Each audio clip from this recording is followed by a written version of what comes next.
এই কোশ্চেনটা আসলে আগের সালের কোশ্চেন। আমি নতুন একটা কোশ্চেন বানিয়েছিলাম, ওটা বাই চান্স আর কি না দিয়ে এটা হয়ে গেছে ওদের দেওয়াটা। তো যেটাই দিক, যে কোনো একটা লাইনে আমরা যদি শিখতে পারি, শিখার পদ্ধতিটা একই, অ্যাপ্লিকেশনটা হবে হচ্ছে বিভিন্ন ফিল্ডে। আসলে আমি কয়েকটা খাতা দেখেছি এই কোশ্চেনের উপর, যারা আপনারা পরীক্ষা দিয়েছেন, আমি কয়েকটা খাতা দেখেছি, তাতে অনেকেই খুবই ভালো লিখেছেন, 15-16 পাওয়ার মতো লিখেছেন। তো আমরা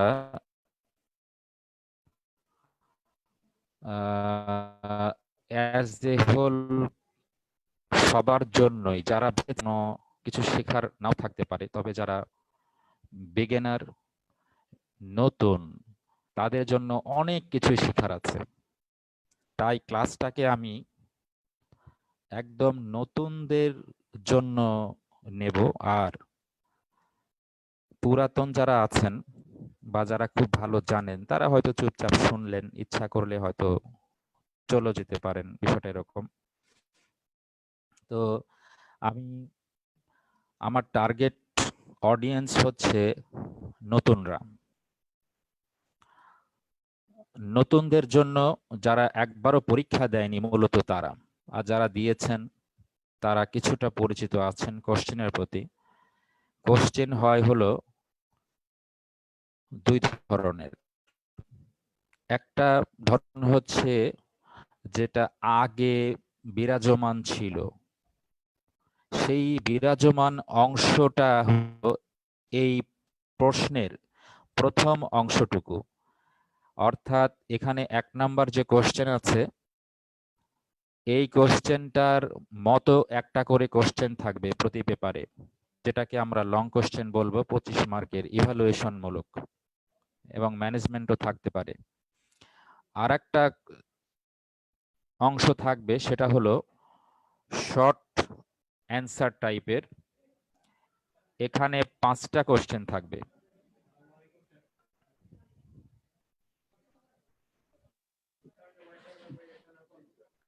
আচ্ছা, আমি এই এখানে যেভাবে আসছে এটাতে শুরু করেছি, হ্যাঁ। তো আমি, হ্যাঁ, না, এখানকার ওয়াইফাই মধ্যে চালাচ্ছি আমি। আমি চাচ্ছিলাম যে এটা লো যদি স্পিড হয়, তাহলে হাই স্পিড আমার ফোন থেকে নিয়ে চালানো যাবে। স্যার, এটা করতে পারবেন না, কারণ আপনার আমাদের এখানে যে সিভিল ক্যামেরা থাকাতে না, সিভিল একটা ভালো কাজ করে। আচ্ছা, অসুবিধা নেই। এই কারণে, তবে স্যার আপনি এখানে তো খারাপ আসা যাবেন না, যথেষ্ট সামনে দেখা যাক। এটা এই পাশে কোনো প্রবলেম হবে। আচ্ছা, থ্যাংক ইউ।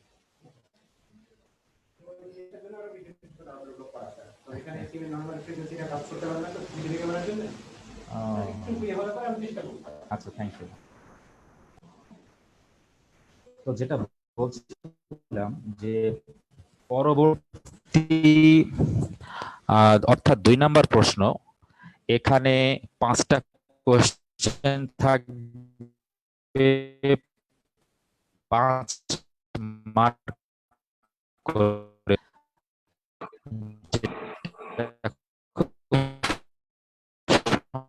সংক্ষিপ্ত আকারে লিখতে হয়, সময় থাকে মোটামুটি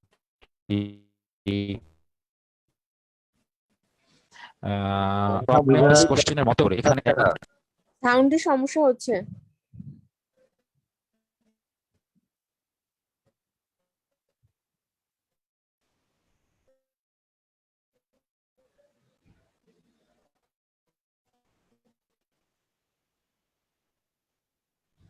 বোঝা যায় আসলে বলছি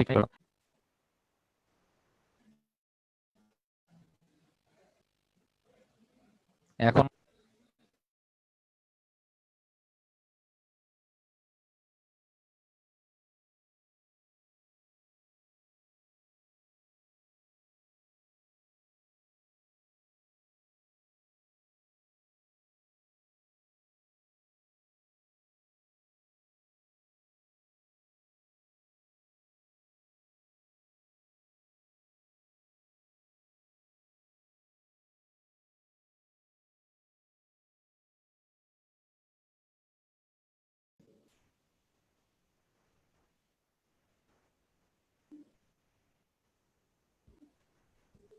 হ্যালো।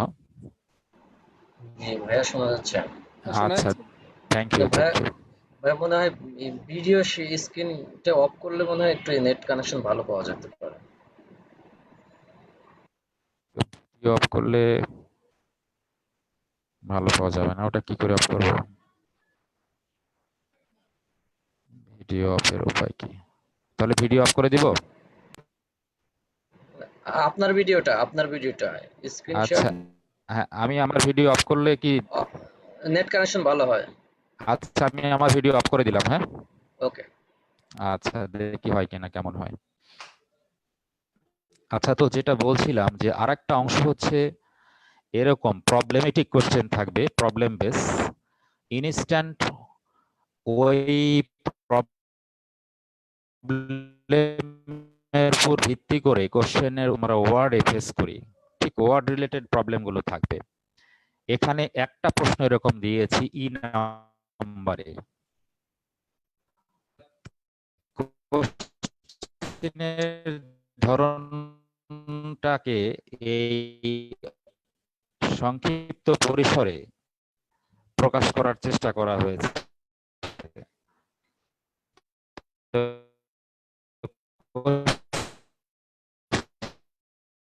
কোশ্চেনের নিয়ে আমি নতুনদের জন্য বলছি এই কথাগুলো।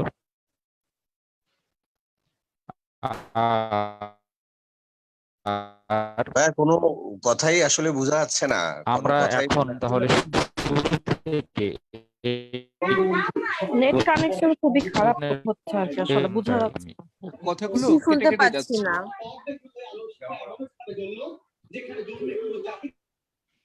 তবে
লাইনে ক্লাস করতে করতে বোর হয়ে গেছে।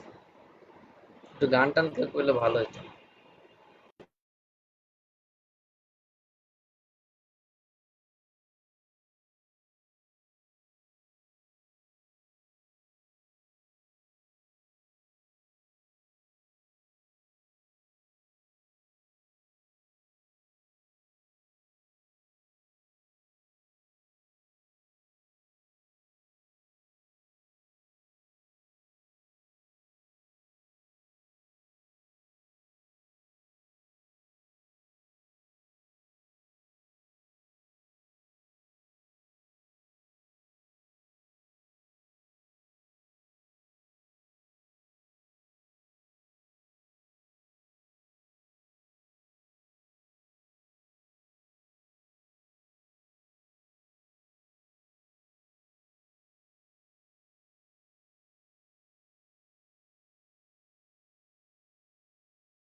আনিস ভাই, আনিস ভাই,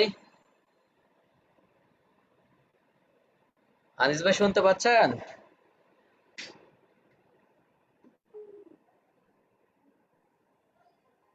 স্যার, আনিস ভাই যদি ক্লাসে ইয়ে হয় মানে নেট প্রবলেম একটু হয়, দেখি আমরা স্যারের সাথে যোগাযোগ করি, যদি নেটওয়ার্ক প্রবলেম হয় তাহলে পোস্টপোন করাই ভালো। নেট যেদিন ভালো করে করতে পারবে ওই দিন দিলেই হবে। ওকে।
আজকে ক্লাস হবে না?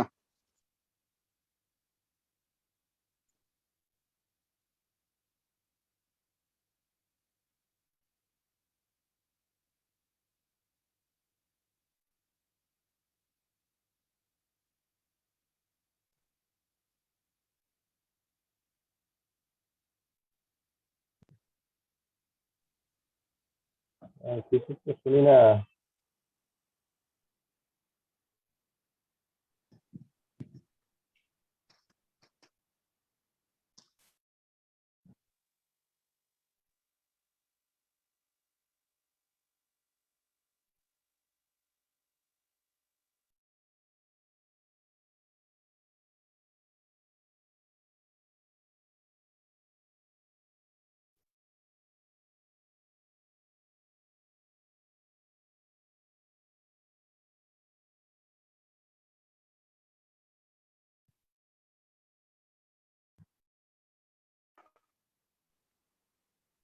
সবাই থেকে চুপ হয়ে গেছে, এখন ক্লাস কি হবে কিনা?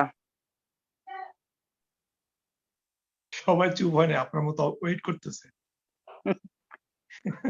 এখন কি কিছু একটা নির্দেশনা তো আসা দরকার। না, দেখা ভাইয়া তো যাক, বলছিল, ভাইয়া মানে দূরে আছে সম্ভবত। যদি ট্রাই এরকম হয় করতেছি। তাহলে যেদিন কানেক্ট করতে পারো ওই দিন হলেই ভালো হয়। সেটাই, কারণ উনি তো আন্তরিক ক্লাস নেওয়ার জন্য। অবশ্যই হ্যাঁ, অবশ্যই। হ্যাঁ, আজকে নেট আসলে সব জায়গাতে প্রবলেম করতেছে, সব জায়গা থেকে। সম্ভবত ভাইয়া ঢাকার বাইরে আছে তো এই জন্য সম্ভবত। হুম।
ক্লাস না হলে বলে দেন।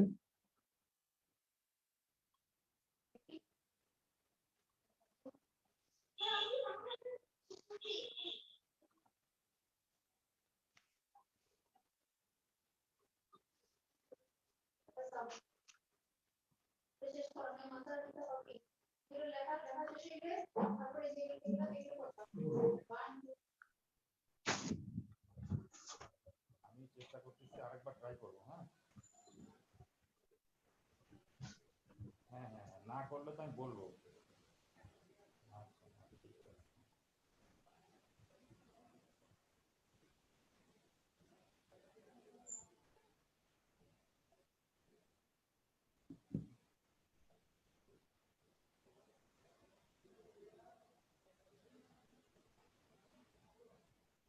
চাচা আছে, রোজ চাচাটা আছে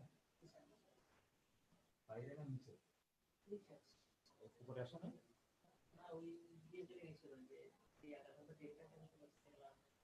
তারপরে কি কল কেটে দিয়েছে? হ্যাঁ হ্যাঁ। মানে সাউন্ডটা প্রত্যেকের মধ্যে পজ দেওয়া। হ্যালো,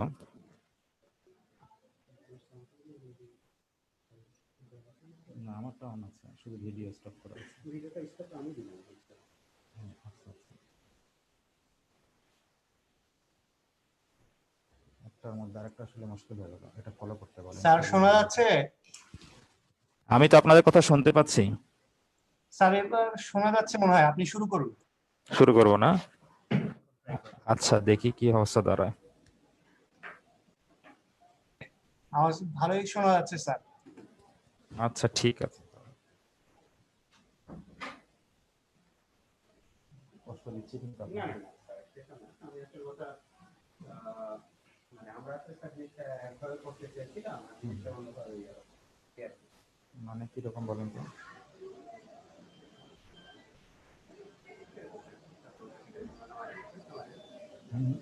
নামায় রাখেন, নামায় রেখে আপনি আপনার যেটা হয়তো বেনিফিট ক্লাস নিচ্ছেন দেখতে পাচ্ছেন স্যার, সবাই ভিডিও তো অফ করা আছে, ভিডিও অফ করে দিয়ে ক্লাসটা নিচ্ছি যেন ইয়েটা একটু শোনা যায় ভাব। সেটাই স্যার, ওনারা দেখতে পাচ্ছে কিনা আপনার স্ক্রিনে তাদের বললাম। ও আচ্ছা আচ্ছা, হ্যাঁ। কি দেখা যাচ্ছে শেয়ার স্ক্রিন? জি হ্যালো, যাচ্ছে হ্যাঁ হ্যাঁ ভাইয়া দেখা যাচ্ছে। আচ্ছা আচ্ছা ঠিক আছে, তাহলে আমরা আবার ব্যাক আসি। এটাতেও কিন্তু এই কেটে যেতে পারে, যদি কেটে যায় আজকে তাহলে ক্লাসটা আমরা পরে নিব আবার, কারণ প্রতিদিন প্রতিদিন আসলে নেটওয়ার্কের ঝামেলা থাকে না, কখনো কখনো এরকম বাজে অবস্থা তৈরি হয়। তো আমি কোশ্চেনের প্যাটার্ন নিয়ে একটুখানি কথা বলছিলাম তখন, হ্যাঁ, নতুনদের জন্য। আর আমি উত্তরের দিকে এখন যাওয়ার চেষ্টা করি। উত্তরের মধ্যে শোনা না গেলে অবশ্যই আমাকে জানাবেন। এই বড় কোশ্চেনটার উত্তরটা আমি শেষে বলবো, তার আগে ছোটগুলোর ব্যাপারে একটুখানি খুব কুইক 1 মিনিট করে সময় নিয়ে বলবো কিছু কথা। এই কোশ্চেনটা জাস্ট মনে হয় এবারই আসছে, তারপরেও এটা জাস্ট প্যাটার্ন শেখার জন্য, যে 5 মার্কের যদি একটা প্রশ্ন থাকে সেটার ইভালুয়েশন আমরা কি করে করি। আপনারা অনেকে লিখেছেন, আমি যে খাতাগুলো দেখেছি তার মধ্যে ম্যাক্সিমামই উত্তরটা লিখেছেন, কারো প্যাটার্ন ঠিক আছে আর কারো ঠিক নাই। স্ক্রিনকে কেন? দেখা যায়? কি স্ক্রিন বড়? দেখা যাচ্ছে না তো সবাইকে, হ্যাঁ দেখা সবাই যাচ্ছে। দেখতেছে কিনা? হ্যাঁ, আমরা হ্যাঁ দেখতে দেখা পাচ্ছি। যাচ্ছে, কন্টিনিউ করুন প্লিজ। আচ্ছা, থ্যাংক ইউ।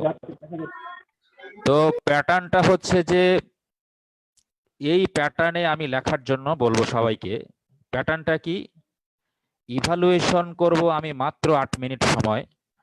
8 মিনিটের মধ্যে যদি আমি এই সাপ্লাইড ডাটাটা তুলি, ইভালুয়েশনের যাওয়ার আগেই সাপ্লাইড ডাটা এবং ডিফারেন্সিয়াল লিখতেই আমার 3-4 মিনিট সময় চলে যেতে পারে। আর আমার হাতে আর সময় থাকবে ম্যাক্সিমাম 5 মিনিট অথবা 4 মিনিট, মানে 4 থেকে 5 মিনিটের মধ্যে আমাকে ইভালুয়েশন লিখতে হবে। আর 5 মিনিটে ইভালুয়েশন লেখা ওই যে ফ্ল্যাট আকারে যেটা আপনারা লিখেছেন ওটা কোনোদিন পসিবল না। 5 মিনিটে ইভালুয়েশন লিখতে গেলে এই বক্স করতে হবে, যেখানে history, physical finding, relevant investigation আর পসিবল ডায়াগনোসিস, এই 4টা ঘরের এই বক্সটা লিখে প্রত্যেকটা ডিজিজ সম্পর্কে একটা মাত্র হিস্ট্রি, একটা ফিজিক্যাল ফাইন্ডিং, একটা ইনভেস্টিগেশন আর এই পসিবল ডায়াগনোসিসটা এই পাশে লিখতে হবে। এভাবে এই 5 মার্কের ইভালুয়েশনটা আপনারা লিখবেন। এখানে ভয় পাওয়ার কারণ নাই যে এটা তো 1 পৃষ্ঠাতেই শেষ হয়ে যাবে ইভালুয়েশন। এই ইভালুয়েশন আসলে 1 পৃষ্ঠাতেই লিখতে হবে। তবে হ্যাঁ, এটা 2 পৃষ্ঠায় লেখার সুযোগ আছে। কিভাবে? সাপ্লাইড ডাটা বাম পাতা থেকে এটা শুরু করতে হবে। সাপ্লাইড ডাটা আর ডিফারেন্সিয়াল ডায়াগনোসিস, এই 2টা প্যারা বাম পৃষ্ঠায় লিখতে হবে, আর ডান পৃষ্ঠায় গিয়ে ইভালুয়েশনের বক্সটা দিয়ে কমপ্লিট করতে হবে। তাহলে একটুখানি জায়গা নিচ্ছে, মানে 2 পৃষ্ঠা হচ্ছে এটা। আর আরেকটা যে আপনারা যে পদ্ধতিতে লিখেছেন সেটা এই যে এই পদ্ধতি alternative way, symptom evaluation, sign evaluation, investigation, এটা কখনোই 5 মার্কের ইভালুয়েশন সম্ভব না 8 মিনিটের মধ্যে। তাই অল্টারনেটিভ ওয়েটা আপনারা আজকে থেকে বাতিল করবেন। মনে রাখবেন যে এর জন্য বরাদ্দকৃত সময় হচ্ছে 8 মিনিট। 2 নাম্বার প্রশ্ন, এটা তো সরাসরি ডেভিডসন দেখে তোলা, এই জন্য এটা নিয়ে কোনো কথা বলছি না। আর অ্যান্টিমাইক্রোবিয়াল স্টিয়ারশিপ এটা এবারই আসছে, তাই এটা নিয়েও কোনো কথা নাই। তবে এই কোশ্চেনটা যারা লিখেছেন, লেখার একই রকম কোশ্চেন তো আবার আরেকটা আসবে ওভারভিউ। সেই ওভারভিউটা কি করে লিখবেন? লেখার প্যাটার্ন হচ্ছে যে এই এরকম, এই ক্ষেত্রে এই 4টা হেডলাইন আসছে, হেডলাইনটা আপনি ভিন্ন কালিতে দিবেন। এটা হয়তো ব্লুতে হেডলাইন দিবেন আর ব্ল্যাকে বডিটা লিখলেন। প্রত্যেকটাই কিন্তু এরকম ওভারভিউ আসলে ছোট্ট আকারে হেডলাইন দিয়ে 4টা বা 5টা হেডলাইন দিয়ে 4-5টা লাইন লিখলেই এখানে পাস মার্ক দিবে। আর যেভাবে আপনারা লিখেছেন ফ্ল্যাট আকারে, ওই ফ্ল্যাট আকারে লিখলে কখনোই পাস মার্ক যেটা 3, 3.5 পাওয়া যাবে না। ডেসক্রাইব রোল, এই রোলটা 3টা অধ্যায় মিলে এটা উত্তরটা লেখা হয়েছে। যে কোনো রোল লিখতে গেলে আমরা এইভাবে লিখব। সেদিন আমি বলেছিলাম যে role in diagnosis, in staging আর থেরাপিউটিক রোল, মানে রোল ইন ট্রিটমেন্ট। এই 3টা হেডলাইন ব্লুতে আর এইগুলো ব্ল্যাকে লিখতে হবে। আর শেষ কোশ্চেন যেটা প্রবলেমেটিক কোশ্চেন, এটা তো আসলে 1 নাম্বার কোশ্চেনটাকেই এখানে আমরা আবার পুনরায় এটা আমরা দেখছি। এই কোশ্চেনটাকেই ওখানে তোলা হয়েছে। আমি যে কোশ্চেনটা দিয়েছিলাম আসলে 1 নাম্বার, সেইটা না আসার কারণে এটা রিপিট হয়েছে। রিপিট হলে কোনো অসুবিধা নেই। এই ওএস এর কোশ্চেনটা জুলাইতে আসার সমূহ সম্ভাবনা আছে, কারণ মাঝখানে 3 সেশন এটা আসে নাই। তো এই কোশ্চেনটা পড়ার পরে, এটা তো একটা প্রবলেম। 2টা প্রশ্ন আমরা এখানে করেছি। আমি মার্ক ডিস্ট্রিবিউশনে এখানে 2 মার্ক আর এখানে 3 মার্ক, এভাবে 5 মার্কের কোশ্চেনটা করেছি। তো এই প্রথম প্রশ্ন যেটা এক্সপ্লেইন হার হাই বিপি, মানে হাইপারটেনশনের কারণ কি। এক্সপ্লেইন মানে কারণ কি জানতে চাওয়া হচ্ছে, ব্যাখ্যা জানতে চাওয়া হচ্ছে অথবা কারণ। তো এই প্রশ্নের মধ্যে, এই প্রশ্নের ডেসক্রিপশনের মধ্যে কারণগুলো লেখা আছে, এটাই ধরতে হবে।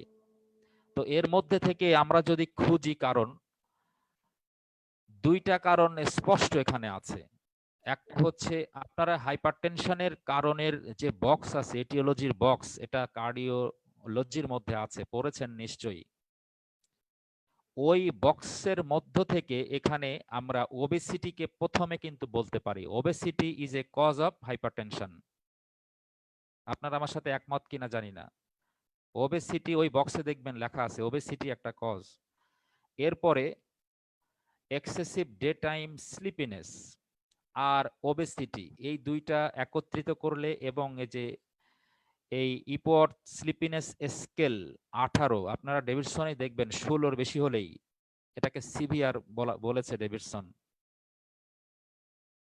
তবে যাই হোক, এখানে এই 3টা তথ্য এক জায়গায় করলে একটা ডায়াগনোসিস হয়, সেটা হচ্ছে ওএসএ, অবস্ট্রাকটিভ স্লিপ অ্যাপনিয়া হাইপোঅ্যাপনিয়া সিনড্রোম। আর এটা তো জাস্ট এটা, এই জন্য এইটারই ব্যাখ্যা চাওয়া হচ্ছে এইটার মাধ্যমে। তাহলে 2টা কারণ আমরা সরাসরি এখান থেকে পেয়েছি। আর এই অবস্ট্রাকটিভ স্লিপ অ্যাপনিয়া হাইপোঅ্যাপনিয়া সিনড্রোম এবং ওবেসিটি, এই 2টার কারণ হিসাবে ডেভিডসনের ওখানেই লেখা আছে হাইপোথাইরয়েডিজম, যেটাতেও হাইপারটেনশন হয়, এবং অ্যাক্রোমেগালি, যেটাতেও হাইপারটেনশন হয়। তাহলে 2 নাম্বারের জন্য 0.5, 0.5, 0.5, 0.5 এভাবে আসলে আমি মার্ক ডিস্ট্রিবিউশনটা করেছিলাম। আর অবস্ট্রাকটিভ স্লিপ অ্যাপনিয়া হাইপোঅ্যাপনিয়া সিনড্রোমে কেন হয় সেটা যদি লেখেন, এখানে কোনো অসুবিধা নাই, সেটাতেও নাম্বার পাবেন 0.5। ওবেসিটিতে কেন হাইপারটেনশন হয় তার কারণ লিখলেও পাবেন, ওবেসিটি না লিখে ওইটা লিখলেও পাবেন, সেখানেও 0.5। এভাবে মার্ক ডিস্ট্রিবিউশনটা। 2 নম্বরের কোশ্চেনটা হচ্ছে যে প্রি ডায়াগনস্টিক ইনভেস্টিগেশন। আসলে এইটা যেহেতু আমি কোশ্চেনের উপর ভিত্তি করে এই পরবর্তী প্রশ্ন নিয়ে আসছি, একের উপর ভিত্তি করে এটা, এখানে 3টা এটিওলজি আছে এই পেশেন্টের। যদি আমরা এই পেশেন্টকে ইনভেস্টিগেট করতে চাই, আমার দৃষ্টিতে প্রথমেই আমি অবস্ট্রাকটিভ স্লিপ অ্যাপনিয়া হাইপোঅ্যাপনিয়া সিনড্রোম আছে কিনা এটা দেখব, এই জন্য আমি পলিসোমনোগ্রাফি করব। এটা 1 নাম্বার ইনভেস্টিগেশন। 2 নাম্বার হচ্ছে এর কারণ হিসাবে এই হাইপোথাইরয়েডিজম আছে কিনা, সেজন্য আমি ইনভেস্টিগেশন করব, সিরাম টিএইচএস। আর অ্যাক্রোমেগালি আছে কিনা তার জন্য আমি ইনভেস্টিগেশন করব, যেটা এই যে ডিউরিং ওজিটিটি গ্রোথ হরমোন আছে করতে হয়। আর IGF-1ও দেখা হয়, প্যারাডক্সিক্যালি রেজ থাকে 30% ক্ষেত্রে, আর এটাও ইলেভেটেড থাকে। এটা হলো সাজেস্টিভ অফ অ্যাক্রোমেগালি, এটা high level is suggestive of hypothyroidism, আর মোর দ্যান 5 হচ্ছে সাজেস্টিভ অফ ওএসএ। তো এইটা হচ্ছে ইন্টারপ্রিটেশন, কত বেশি এইটুকু ইন্টারপ্রিটেশন, এইটুকু ইন্টারপ্রিটেশন, এইটুকু ইন্টারপ্রিটেশন, আর এটা হচ্ছে ইনভেস্টিগেশনের নাম। তাহলে 3 ডায়াগনস্টিক ইনভেস্টিগেশন উইথ ইন্টারপ্রিটেশন এখানে আমরা দিলাম। আর আপনারা অনেকেই এইটা লিখেছেন, এই যে মাইল্ড, মডারেট, সিভিয়ার, আমি সঠিকটা এখানে তুলে দিয়েছি। অ্যাপনিয়া হাইপোঅ্যাপনিয়া ইন্ডেক্স কত হলে কি হয় এটা আমি এখানে তুলেছি। হ্যাঁ বাবা ভাইয়া, AHI তে কি বোঝায়? অ্যাপনিয়া হাইপোঅ্যাপনিয়া ইন্ডেক্স, এটা তো অনেকেই তোমাদের লিখেছে হস্তলি, বুঝেছো, অনেকে জানে দেখলাম এটা। অ্যাপনিয়া হাইপোঅ্যাপনিয়া ইন্ডেক্স 5 পর্যন্ত নরমাল, আর 5-এর বেশি হলে ওএসএ বোঝায়। ঠিক আছে, আর সিভিয়ারিটিটা এটা, যদি সিভিয়ারিটি কেউ লেখে কোনো অসুবিধা নাই, আরো ক্লিয়ার, সে আরো ভালো জানে, তবে এতটুকুই ইন্টারপ্রিটেশন যথেষ্ট, যে এতর বেশি তাই এটা। ঠিক আছে, বিষয়টা হচ্ছে এই। আচ্ছা, এখন আমরা আগে অসপি চার্টটা, খুবই সহজ অসপি এটা, এটা ওই যে প্রথম দিকে ডেভিডসনের। একটা প্রশ্ন আচ্ছা, আরেকটা কোশ্চেন ছিল যে হ্যাঁ হ্যাঁ হ্যাঁ, কোথা থেকে? যে এইটাই অবস্ট্রাকটিভ স্লিপ অ্যাপনিয়াতে মেটাবলিক সিনড্রোমের ইনভেস্টিগেশন দিতে পারি না? ওটাকে সেকেন্ডটাকে এন্ডোক্রাইন কজ মানে মধ্যে ফেলে। আচ্ছা, মেটাবলিক সিনড্রোম, হ্যাঁ মেটাবলিক সিনড্রোমের দিকে যাওয়া যাবে, কারণ হচ্ছে এখানে ওবেসিটি আছে, হাইপারটেনশন আছে, central obesity, fasting hypertension. Lipid profile, হ্যাঁ, সুগার প্রোফাইল। হ্যাঁ হ্যাঁ, 2টা ক্রাইটেরিয়া এখানে আছে, তো আরো 3টা আছে কিনা দেখার জন্য যাওয়া যেতে পারে, তবে মোর লজিক্যাল কোনটা সেই দিকে আগে যেতে হবে। এখানে অনেক ইনভেস্টিগেশন লেখা সম্ভব, অনেক। তো যখন আপনি হাইপারটেনশনের কারণ খুঁজতেছেন, আর তারপরেই যখন এরকম লজিক্যাল কোশ্চেনের দিকে যেতে হবে, মানে কোন দিকে, আপনি অনেক কিছুই জানেন কিন্তু কোশ্চেনের প্যাটার্ন অনুযায়ী সেই দিকে হাঁটতে হবে, বিষয়টা হচ্ছে এরকম।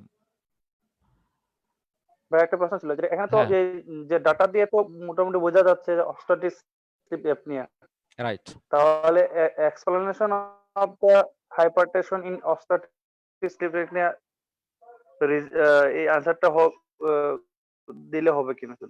হ্যাঁ, দিলে হবে। আর এখানে ওই যে Obstructive sleep sympathetic apnea over hypertension activation, হয়। সিম্প্যাথেটিক ওভার অ্যাক্টিভেশন এটাও লিখলেও হবে, এটা ব্র্যাকেটে ওইটা লেখা যাবে, কোনো অসুবিধা নাই, ওটাই তো বললাম। ঠিক আছে, এইটার ঠিক ব্র্যাকেটে আছে। ওইটা লেখা যাবে, কোনো অসুবিধা নেই। আচ্ছা, এখন অসপি গুলো 4টা অসপি, এই অসপিটা ম্যাক্সিমামই পেরেছেন, যাদের আমি খাতা কেটেছি তারা হয়তো আগের লার্নার, মানে এক্সপিরিয়েন্স তারা বেশি ছিলেন, নতুনরা কেউ পারে নাই। তো এখানে না পারার কারণও আছে, এটা বারবার দেখতে হবে, এটা ইন্টারনেট থেকে এই ছবিটা নেওয়া, এবং এটা কলাপসের ছবি। আমি রেসপিরেটরি অধ্যায়ের সম্ভবত 3 নাম্বার যে পৃষ্ঠাটা, ওইখানেই এটা আছে, ওখানে বলেছিলাম ইন্টারনেট থেকে ছবিগুলো দেখতে। টোটাল 5টা অসপি আছে ওখানে, 5টা অসপির একই কোশ্চেন হবে, কিন্তু এক্সরে গুলো আলাদা আলাদা। এখানে যে লোয়ার লোবের এক্সরে, এই কলাপসের এক্সরে বা লিঙ্গুলার কলাপসেও কাছাকাছি এরকমই হবে। তো লিঙ্গুলার কলাপস বলি আর লোয়ার লোব বলি, এই এক্স রে যে ট্রায়াঙ্গুলার যে শ্যাডো, এই শ্যাডোটা কয়েকবার দেখে দেখে এটা চোখে ভাসাতে হবে, তাছাড়া এটা খুঁজে পাওয়া যাবে না যেটা ট্রায়াঙ্গুলার একটা শ্যাডো আছে superimposed with the cardiac shadow. আর বাদবাকি যে প্রশ্ন, ট্রায়াঙ্গুলারের আরেকটা নাম কিন্তু ওয়েজ, ওয়েজ শেপ শ্যাডো বলা হয় এটাকে, হ্যাঁ, এই জন্য ওয়েজ শেপ লেখা যাবে। আর চারটা কারণ কোথায় থেকে লিখেছি, ডেভিডসনের ব্রঙ্কিয়াল কার্সিনোমার যে বক্স আছে কলাপসের ওই বক্স থেকে এই চারটা পাঁচটা কারণ লেখা হয়েছে। আর 4 ইনভেস্টিগেশন বা 3 ইনভেস্টিগেশন, 3 বললেও সমস্যা নাই, এভাবে এই ইনভেস্টিগেশন গুলো লিখতে হবে। ইনভেস্টিগেশন লেখার বিষয়ে মূল প্রিন্সিপালটা এটা মনে রাখতে হবে, যে কোনো কলাপসের পেশেন্টের 2টা ইনভেস্টিগেশন অবশ্যই লাগবে, এই 2টা কখনোই মিস করা যাবে না, সেটা হলো সিটি আর ব্রঙ্কোস্কোপি। আর এর পরের যেগুলো, এগুলো তো থাকবেই, কারণ ম্যালিগন্যান্ট সেল দেখতে হবে, টিউবারক্লোসিস কিনা দেখতে হবে, আর টিউবারক্লোসিসের এমটিও দেখছি। এই জন্য আমি মনে রাখতে বলছি, যে কোনো কলাপসের পেশেন্টের যদি ইনভেস্টিগেশন করতে চাই, 3টা ইনভেস্টিগেশন যদি বলা হয় তাহলে 1 2 3 লিখবো এক্স রে পরে কিন্তু। আর এক্স রে যদি না থাকে, শুরুতেই আমি একটা কলাপসের পেশেন্টের ইভালুয়েশন করছি, সেক্ষেত্রে এক্স রে দিয়ে শুরু করব, এক্স রে, সিটি, ব্রঙ্কোস্কোপি, আর তারপরে এগুলো। এটা কিন্তু প্রিন্সিপালটা মনে রাখতে হবে। আর এটা সরাসরি ডেভিডসনের ছবি, এটা ডেভিডসন থেকেই এই 3টা হ্যাঁ, ডেসক্রিপশন। এখানে একটু একটু জানার আছে। হ্যাঁ হ্যাঁ, আচ্ছা, আমাদের যে চেস্ট এক্সরেটা এটা তো পিএ ভিউ ছিল, এখানে কি ল্যাটারাল ভিউ কোনো লেখা যাবে কি এই ক্ষেত্রে? আর ল্যাটারাল ভিউ, ইনভেস্টিগেশন হ্যাঁ ল্যাটারাল ভিউ একটা সময় ব্যবহার হতো যখন সিটি স্ক্যান অ্যাভেলেবল ছিল না, এখন ল্যাটারাল ভিউ প্রায় অবসলিট হয়ে গেছে। হ্যাঁ, ল্যাটারাল ভিউ কেন করব, আমি ল্যাটারাল ভিউ সম্পর্কে কিছুই বলিনি, তবে ল্যাটারাল ভিউ করার 2টা ইন্ডিকেশন আছে, এখানে নাই, এখানে ল্যাটারাল ভিউর কোনো রোল নাই। ল্যাটারাল ভিউর 2টা রোল ইন্ডিকেশন আছে, একটা হচ্ছে পালমোনারি হাইপারটেনশনের ক্ষেত্রে ওই রেট্রো কার্ডিয়াক স্পেসটা অবলিটারেশন হয়, ওইটা দেখার জন্য। আর একটা হচ্ছে যদি কনসলিডেশন হয়, কনসলিডেশন কোন লোবে কনসলিডেশন হয়েছে, লোব ডিটেকশনের জন্য করা হয়, সাইট লোকালাইজেশনের জন্য। হ্যাঁ, এটা ডেভিডসনে কনসলিডেশনে ওটা দেওয়া আছে, পালমোনারি হাইপারটেনশনের নাই। হ্যাঁ, আচ্ছা ওয়েস আচ্ছা, শেপ শ্যাডোটা একটু কার্সার দিয়ে দেখাই দিবেন? হ্যাঁ হ্যাঁ, এই যে এইটা, এই বরাবর, এই যে এই সোজা, খুব ক্লিন দেখা যাচ্ছে এটা এইভাবে। এটা বেশি ডেনসিটি যেটা হ্যাঁ হ্যাঁ, এটা হচ্ছে হার্টের শ্যাডো, এইটা হার্টের শ্যাডো। এইটুকু হার্টের শ্যাডো, আর হার্টের শ্যাডোর ভিতরে যে এই শ্যাডোটা আছে এইভাবে, ঠিক আছে। এটাকে ওয়েজ এর বাংলা হচ্ছে কিলোক, কিলোক হচ্ছে গোঁজ বলে। আমরা যারা গ্রাম অঞ্চলে থেকেছি, গ্রামে গরু বা ছাগলকে দড়ি দিয়ে আটকে রাখতে একটা মাঠে যে একটা পুঁতে দেওয়া হয় যেটা মাটির মধ্যে, জি জি জি জি। ওইটাকে বলা হয় ওয়েজ। ওইটার এক প্রান্ত এরকম ন্যারো থাকে আর এক প্রান্ত মোটা থাকে। এটা জি ঠিক এই ঘটনাটা, এটা উল্টা হয়ে আছে, এটা মোটা আর এই যে চিকন, এইটা যে উপরের দিকে এটা হ্যাঁ, চিকন। এটা কি ঠিক স্নেল সাইন বলা যাবে? স্নেল সাইন, সেনেল সাইন, সেনেল সাইনটা আমি পরিচিত না। হ্যাঁ, সেনেল সাইন, মানে একটা বিষয় হলো Sail. কলাপস। নৌকার নৌকার নৌকার যে Sail ইয়ে থাকে সম্ভবত। স্নেল। ও আচ্ছা আচ্ছা, সেল, হ্যাঁ sail shape, sail shape, Sail. হ্যাঁ সেল তো আছে, সেটা আলাদা, এইখানে না, ওটা আপার লোবের ক্ষেত্রে হইতে পারে। এখানে কলাপস লাং মার্জিন থাকবে? কলাপস, আচ্ছা কলাপসের ক্ষেত্রে কলাপস 2 ধরনের আছে, একটা হচ্ছে কম্প্রেশন কলাপস আর একটা হচ্ছে অ্যাবজর্পশন কলাপস। যদি কম্প্রেশন কলাপস হয় তাহলে মার্জিন পাবো, আর যদি অ্যাবজর্পশন কলাপস হয় মার্জিন পাবো না। এইখানে এটা হলো অ্যাবজর্পশন কলাপস, ব্রঙ্কাস অথবা মানে প্রিন্সিপাল ব্রঙ্কাস, সেকেন্ডারি ব্রঙ্কাস অথবা টারশিয়ারি, এদেরকে যখন ভিতর থেকে বন্ধ হয়ে যাবে তখন এটাকে বলা হবে অ্যাবজর্পশন কলাপস। সেক্ষেত্রে আমরা কলাপসের মার্জিন পাবো না, হোমোজেনাস একটা ডেনসিটি পাবো। আর যখন বাহিরে থেকে কম্প্রেশন সৃষ্টি করবে, যেমন বাতাস, এয়ার, অথবা ফ্লুইড মানে ইফিউশন, মানে নিউমোথোরাক্স আর ইফিউশনের ক্ষেত্রেও একটা কলাপস হয়, সেটাকে বলা হয় কম্প্রেশন কলাপস। ওইখানে আমরা নিউমোথোরাক্সের ক্ষেত্রে কলাপস মার্জিন পাবো। ওইটা আরো অনেক আমরা এক্সরে দেখাবো, এক্সরে আলাদা ক্লাস আছে, ওইখানে এগুলো সম্পর্কে স্বচ্ছ ধারণা তৈরি হবে। ঠিক আছে, তবে এই প্রশ্ন কে করেছো? হযরত আলী? জি না ভাই, আমি ডক্টর আসিফ। আচ্ছা ঠিক আছে, তুমি বুঝতে পেরেছো উত্তর? জি ভাই, জি ভাই। হ্যাঁ, মনে রাখো যে অ্যাবজর্পশন কলাপস আর কম্প্রেশন কলাপস, কম্প্রেশনে তুমি কলাপস মার্জিন পাবা, অ্যাবজর্পশনে পাবা না। অ্যাবজর্পশনটা জাস্ট লাইক কনসোলিডেশন টাইপ পাবা।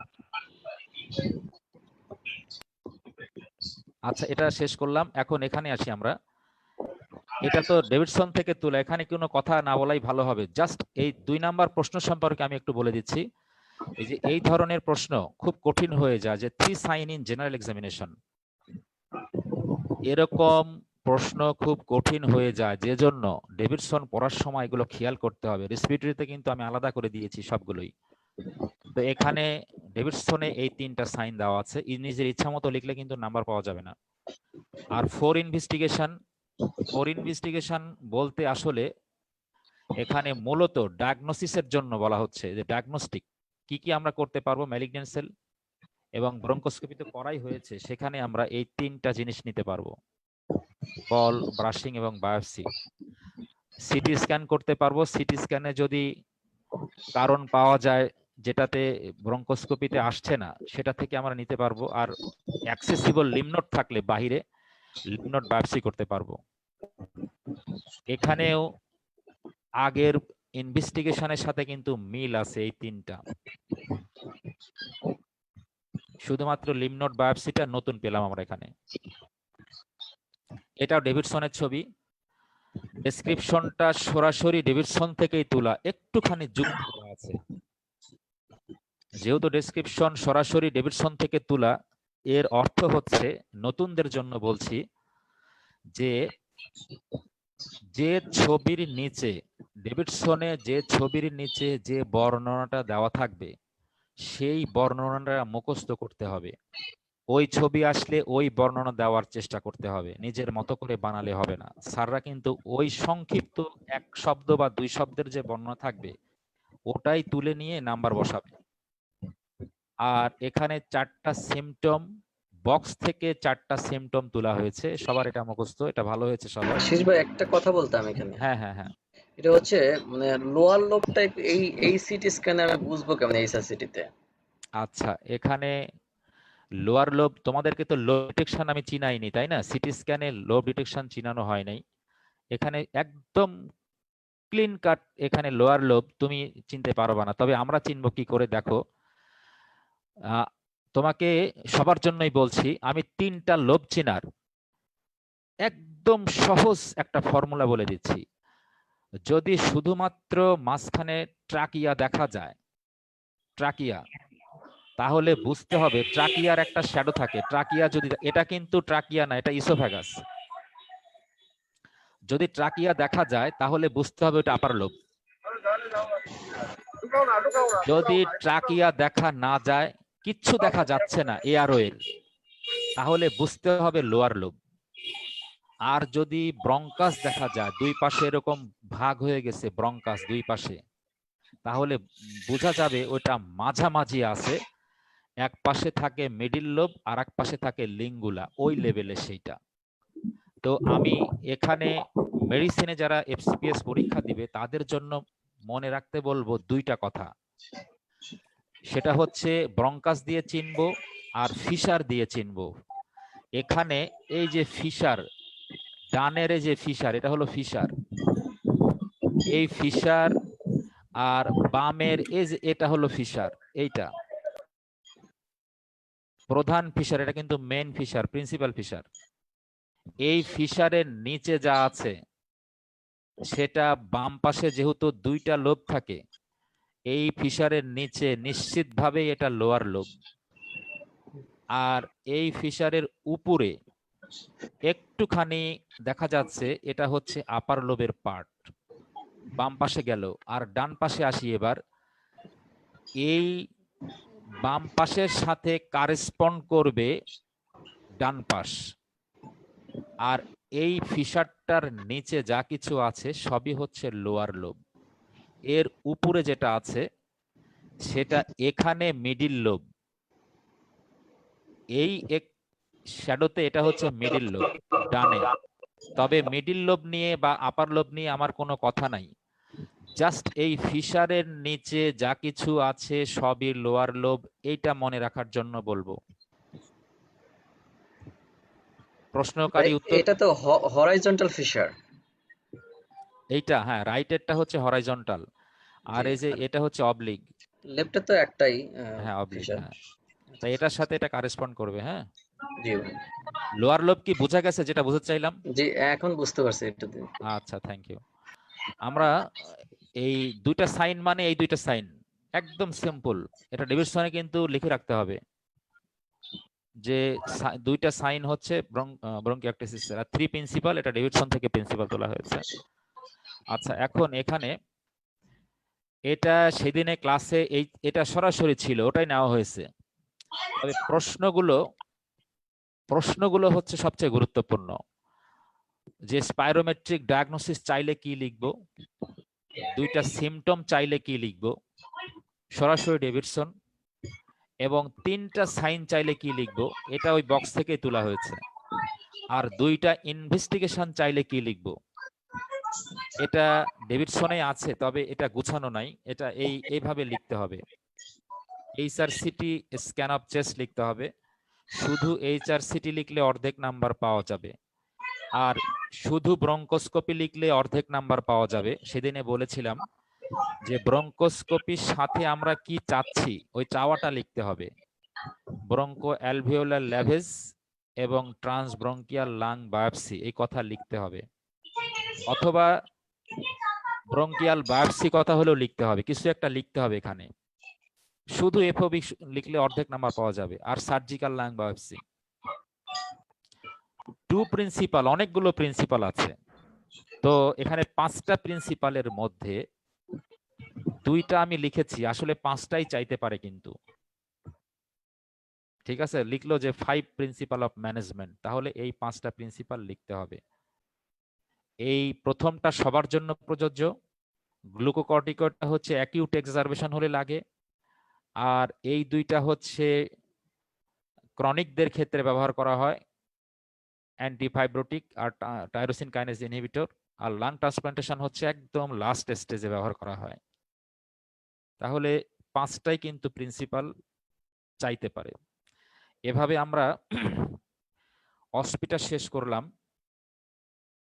অসপি আর শর্ট কোশ্চেন থেকে আমি খুব সংক্ষিপ্ত আকারে বলার চেষ্টা করেছি। কারো কোনো কিছু জানার আছে আর? ভাইয়া আসসালামু আলাইকুম। হ্যাঁ, ওয়ালাইকুম ভাইয়া ওই আসসালাম। যে 5 নাম্বারের একটা ইভলিউশনে একটা বক্স দেখাইছিলেন আচ্ছা, যে আচ্ছা, আচ্ছা। হিস্ট্রি এই যে ফাইন্ডিং। হ্যাঁ, এটা হ্যাঁ। আসলে এটা নেট ডিস্টার্ব করতেছিল তো শুনতে পাই নাই, যদি হুম, একটু বলতেন এটা কিভাবে, এটা কি 2 পৃষ্ঠায় একবারে লিখবো নাকি একটা বলতেছেন? আচ্ছা, আচ্ছা, হ্যাঁ, আমি যেটা বলছিলাম, এই প্রশ্নটা লিখতে হবে হচ্ছে মাস্ক। আমরা যখন খাতাটা উল্টাই, এটা ক্লাসে আসলে সব ক্লাসরুমে নেওয়ার ক্লাস, তো এগুলো আমরা যখন খাতায় লিখি, সাপোজ আমি একটা পাতা উল্টাইলাম, খাতা উল্টাইলাম, খাতাটার ভাঁজ না করলে একটা বাম পাশে পৃষ্ঠা আর একটা ডান পাশে পৃষ্ঠা থাকে না? হুম হুম থাকে তো। হ্যাঁ। এই প্রশ্নটা উত্তর শুরু করতে হবে বাম পাশের পৃষ্ঠা থেকে, ভাঁজ না করা অবস্থাতে কিন্তু বলছি। হুম হুম বাম পাশের পৃষ্ঠা থেকে আমি যখন লিখতে শুরু করব, তখন সেখানে সাপ্লাই ডাটা আর ডিফারেন্সিয়াল ডায়াগনোসিস এই কথাটুকু লিখবো হচ্ছে বাম পাশের পৃষ্ঠাতে, আর ডান পাশের পৃষ্ঠায় গিয়ে ইভালুয়েশন শব্দ স্টার্ট করে সেখানে বক্সটা বসাবো ওই পৃষ্ঠা জুড়ে। তাহলে সুবিধা হবে কি, স্যার অ্যাজ এ হোল ওই পৃষ্ঠাটা খুলে পূর্ণ অ্যান্সারটা পাবে। স্যারেরও খাতা ভাঁজ করতে হচ্ছে না, পাতা উল্টাতে হচ্ছে না। এই সেটিংটা হচ্ছে এই প্রশ্নের জন্য। আর একদম প্রথম পৃষ্ঠা যেখানে সিপিএস এর লেখাটা শুরু হয়, সেই পৃষ্ঠাতে এই অ্যান্সারটা স্টার্ট করা যাবে না। যাবে না আসলে এটা তো আমি ভুল বলছি, উচিত না। আমার উপস্থাপনাটা আকর্ষণীয় হবে না যদি আমি ওই পৃষ্ঠায় শুরু করি, তাহলে উল্টে আমাকে আরেক পৃষ্ঠায় যেতে হচ্ছে পাতা উল্টিয়ে। পরের পৃষ্ঠায়। হ্যাঁ, পরের পৃষ্ঠায়। তাহলে আমি প্রথম পৃষ্ঠাতে কোন অ্যান্সারটা লিখতে পারবো? প্রথম পৃষ্ঠাতে আমি লিখতে পারবো যে অ্যান্সারটা এক পৃষ্ঠাতেই শেষ হয়ে যাবে এরকম প্রশ্ন উত্তর থাকে। যেমন জাস্ট ইন্ডিকেশন চাইছে, হয়তো 5টা ইন্ডিকেশন আছে, তাহলে আমি 5টা ইন্ডিকেশনের ওই প্রশ্নটা, সেটা যত নাম্বারেই থাকুক না কেন, আমি ওই এক নাম্বার পৃষ্ঠায় এসে ওইটা লিখে ওই পৃষ্ঠার কাজ সেরে ফেলতে পারি। আর স্পেশালি ইভ্যালুয়েশনের 5 মার্কের ইভ্যালুয়েশনের জন্য আমি ওই সেকেন্ড অ্যান্ড থার্ড পৃষ্ঠাটা ব্যবহার করব, যেটা আমি বললাম আসলে বাম পৃষ্ঠা আর ডান পৃষ্ঠা। হ্যাঁ, এখানে কি ওই যে সিকোয়েন্স কোনো ব্যাপার আছে যে 2 এর এ কোনো বি সি ডি? অসুবিধা নাই। আমি প্রত্যেকটা জায়গাতেই আমি এভাবে লিখতে পারবো, যেমন 2 এর আমি প্রথমে অ্যান্সার লিখতে চাচ্ছি 2 এর বি, তাহলে আমি লিখবো 2b লিখে সেকেন্ড ব্র্যাকেট, কেউ কি বলে, কেউ ফার্স্ট ব্র্যাকেট দেয় অথবা কেউ একটা বুলেট দেয়, মানে ডট দেয়, 2b ডট অ্যান্সার, অথবা 2b ফার্স্ট ব্র্যাকেট অ্যান্সার, এভাবে শুরু হবে। আর পরেরটাতে আমি গিয়ে লিখলাম 2a ডট অ্যান্সার, এভাবে লেখা যাবে। তবে 2 বাই এ অ্যান্সার এভাবে না লেখাই ভালো। 2 বাই, এই যে বাই মানে আরেকটা যে অবলিক দেয়, 2 এর পরে অবলিক তারপরে এ, এই অবলিকটা মাঝখানে দেওয়ার দরকার নেই, এতে খারাপ দেখায়। সরাসরি লিখতে হবে 2a 2b 2c 2d 2e, এইভাবে। আচ্ছা আচ্ছা, ঠিক আছে। আমি এই কথাগুলো এভাবে বলার কারণ কি? কারণ হচ্ছে যে আমার পক্ষ থেকে, মানে পরীক্ষার্থীর পক্ষ থেকে খাতার প্রতি যত্ন, স্মার্টনেস সর্বোচ্চটা প্রদর্শন করতে হবে। চুল পরিমাণও অবহেলা করা যাবে না, যে যাচ্ছে তাই একটা আচরণ করে আমি খাতা লেখার চেষ্টা করতেছি, এটা কখনোই করা যাবে না। এবং স্যাররা এটা কিন্তু টের পায়, বুঝতে পারে যে এই ছেলের কোনো কেয়ারনেস নাই, এই পরীক্ষার প্রতি তার যত্ন নাই। এটা বুঝতে পারলে তো সে মার্কটা কম পাবে। আর সুন্দর করে লিখছে, স্যার তখন বুঝতে পারে যে এর কাছে এফসিপিএস ডিগ্রিটা খুব জরুরি, সে এর পিছনে সময় দিচ্ছে, যত্নশীল। এগুলো বোঝা যায় তো, খাতা দেখলে বোঝা যায় না? এ কারণে এই ছোট ছোট ইস্যুগুলো যত্ন করে পার করতে হবে। আমি এখন এই লম্বা কোশ্চেনটা সম্পর্কে একটুখানি কথা বলি। হ্যাঁ, লং কোশ্চেন একটা তো থাকবেই। লং কোশ্চেন 2 ধরনের থাকে, নতুনদের জন্য বলছি, কিন্তু একদম নতুনদের জন্য। লং কোশ্চেন 2 ধরনের হয়, একটা হচ্ছে মাল্টিপল ডিফারেন্সিয়াল ডায়াগনোসিসের, আর একটা হচ্ছে সিঙ্গেল ডায়াগনোসিসের। সিঙ্গেল ডায়াগনোসিসের কোশ্চেনগুলো যদি ডায়াগনোসিস ভুল হয় তাহলে একদম নাম্বার কমে যায়, পাস মার্ক আর হয় না। এটার প্রবলেম হচ্ছে এই, সিঙ্গেল ডায়াগনোসিসের উত্তরটা যদি রাইট হয়, ডায়াগনোসিসটা যদি কারেক্ট হয়, নিশ্চিতভাবে 15 পাওয়া যাবে। তবে 15 পাওয়ার জন্য লেখার একটা ধরন আছে, আমি ধরনটা সম্পর্কে এখানে বলবো। আর মাল্টিপল ডায়াগনোসিস, ডিফারেন্সিয়াল ডায়াগনোসিসের যে প্রশ্নটা হয়, সেই প্রশ্নটা মোটামুটি সবাই লিখতে পারে এবং ওখানে অন অ্যান অ্যাভারেজ সবাই 14-15 পেয়ে যায়। কারণ অনেকগুলো ডিডি থাকে, ওই ডিডি গুলো সম্পর্কে মোটামুটি সবাই ভালো লিখতে পারে। আর সিঙ্গেল ডায়াগনোসিসের ক্ষেত্রে ওই ডিজিজ সম্পর্কে ডিটেলস একদম সূক্ষ্মাতি সূক্ষ্ম না জানা থাকলে ভালো লেখা যায় না। তো এই ধরনের সূক্ষ্মভাবে পড়তে হবে কিছু ডিজিজ আছে, যেমন রেসপিরেটরির মধ্যে একটা হলো সার্কয়েডোসিস আর একটা হলো পালমোনারি হাইপারটেনশন। এই দুইটা ডিজিজ এই রেসপিরেটরির মধ্যে 25 মার্কের সিঙ্গেল ডায়াগনোসিসের মতো কোশ্চেন হতে পারে। এরকম কোশ্চেন প্রত্যেকটা চ্যাপ্টারে আছে। একটা দুইটা ডিজিজ এরকম সুন্দর থাকে যেগুলো নিয়ে সিঙ্গেল ডায়াগনোসিসের কোশ্চেন হতে পারে। তো আমি এখানে যে সিনারিওটা সেট করেছি, এটা অবস্ট্রাকটিভ স্লিপ অ্যাপনিয়া হাইপোঅ্যাপনিয়া সিনড্রোম। এটা কি সিঙ্গেল ডায়াগনোসিসের প্রশ্ন হতে পারে? হ্যাঁ, এটা আমার দৃষ্টিতে হতে পারে, এবং একবার এসেছে, সেটাতে বডি ওয়েট অনেক হাই দিয়ে একবার করেছে, আর সনটা ছিল সম্ভবত 3 সেশন আগে, যে জন্য এটা আবারও আসার টাইম হয়ে গেছে। আমরা এ কারণে রেসপিরেটরি সিস্টেম থেকে সিঙ্গেল ডায়াগনোসিস মূলক টোটাল 3টা কোশ্চেন পড়তে বলবো: পালমোনারি হাইপারটেনশন, সার্কোইডোসিস এবং ওএসএ। প্রত্যেকটা সিঙ্গেল ডায়াগনোসিস লেখার প্যাটার্ন হবে একই। আমি প্যাটার্নটা সম্পর্কে সংক্ষিপ্ত আকারে একটু বলে দিব। আর সিঙ্গেল ডায়াগনোসিসের এই প্রশ্নটা পড়ে আমি কিভাবে বুঝবো যে এখানে একটা ডায়াগনোসিস চাচ্ছে স্যার? এটা বোঝার উপায় হচ্ছে, সিনারিও থেকে তো অবশ্যই বোঝার চেষ্টা করতে হবে, তবে প্রশ্নে গিয়ে যদি ম্যানেজমেন্ট চায় তাহলে এটা একটা তথ্য দেয় যে এটা একটা ডায়াগনোসিস হতে পারে। এই একটা ডায়াগনোসিসের ক্ষেত্রেই সাধারণত সারা খারাপ কিছু বলেছি? ট্রিটমেন্ট, প্লিজ যারা একটু মিউট করেন, আপনাদের কথা ডিস্টার্ব দিচ্ছে, একটু মিউট করেন প্লিজ। তো এখানে যদি ট্রিটমেন্ট চায় তাহলে আমাদেরকে মনে করতে হবে যে এটা একটা ডায়াগনোসিস চাচ্ছে। এটা একটা ক্লু, জাস্ট ক্লু, তথ্য। আচ্ছা, আর মাল্টিপল ডায়াগনোসিসের ক্ষেত্রে, মাল্টিপল ডিফারেন্সিয়াল ডায়াগনোসিসের ক্ষেত্রে সাধারণত ট্রিটমেন্ট চায় না, মানে চাই না ধরা যায়। সেখানে কোশ্চেনের ধরনটা আলাদা হয়। সেখানে কি হয়, ইভালুয়েশন চায় এতে, বিতে চায় first line investigation with interpretation, আর সিতে চায় হচ্ছে second line investigation with governing criteria, এভাবে। তাহলে মাল্টিপল ডিফারেন্সিয়াল ডায়াগনোসিস কোশ্চেনের প্যাটার্নই আলাদা। আচ্ছা, এখন আমি এই লং কোশ্চেনের উত্তর লেখার পদ্ধতি সম্পর্কে বলছি। এই পদ্ধতি দুইটার ক্ষেত্রে দুই রকম। মাল্টিপল ডিফারেন্সিয়াল ডায়াগনোসিসের পদ্ধতি একরকম, এটা সবাই মোটামুটি জানি। সিঙ্গেল ডায়াগনোসিসের ক্ষেত্রে এটা অধিকাংশই আমরা জানি না, তবে কারো কারো উত্তর খুব ভালো হয়েছে।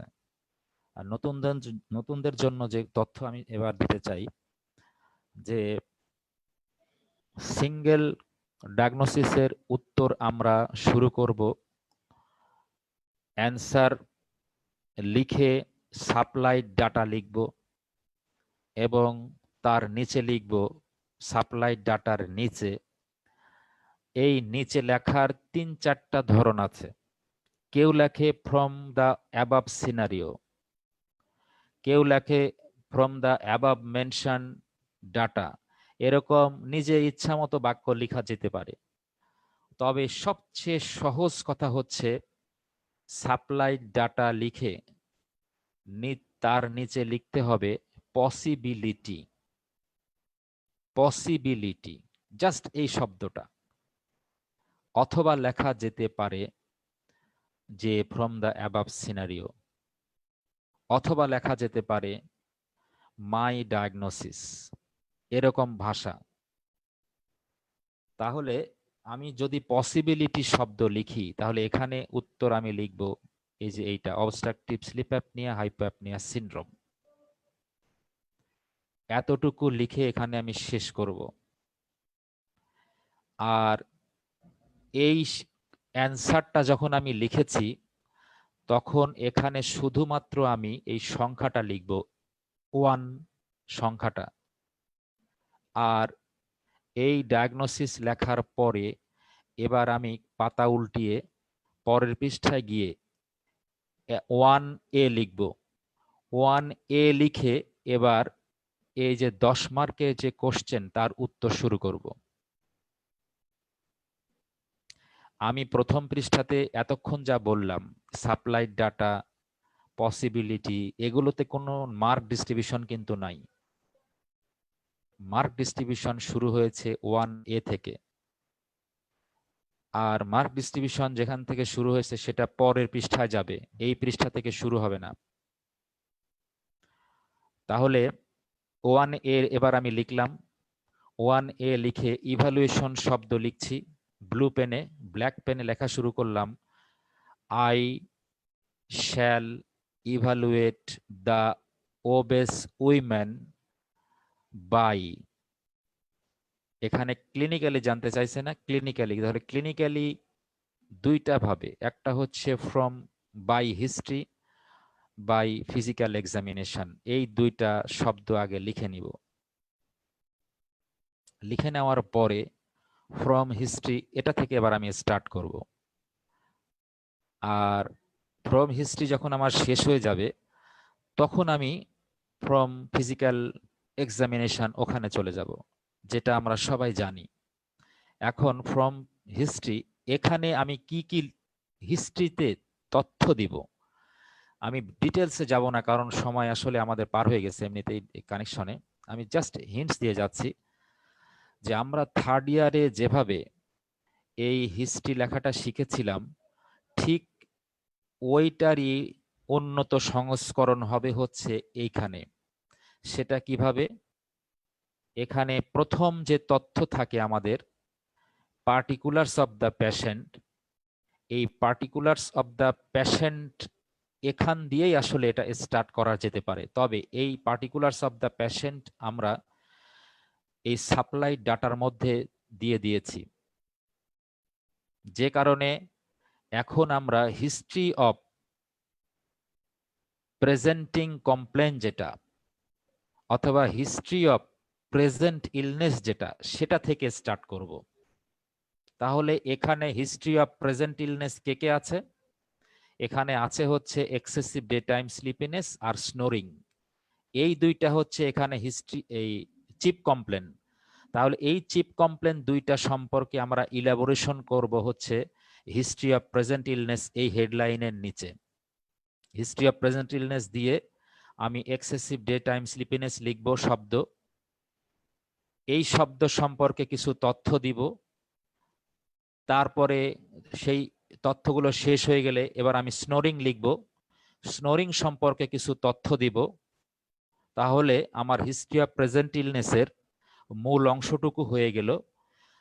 এরপরে আমি যাব হলো আদার ফিচার্স, এই শব্দের মধ্যে আদার ফিচার্স এরকম একটা শব্দ লিখব, লিখে এই অবস্ট্রাকটিভ স্লিপ অ্যাপনিয়া হাইপোঅ্যাপনিয়া সিনড্রোমের আরো যে সিমটম গুলো ডেভিডসনে আছে সেই সিমটম গুলো সেখানে তুলব।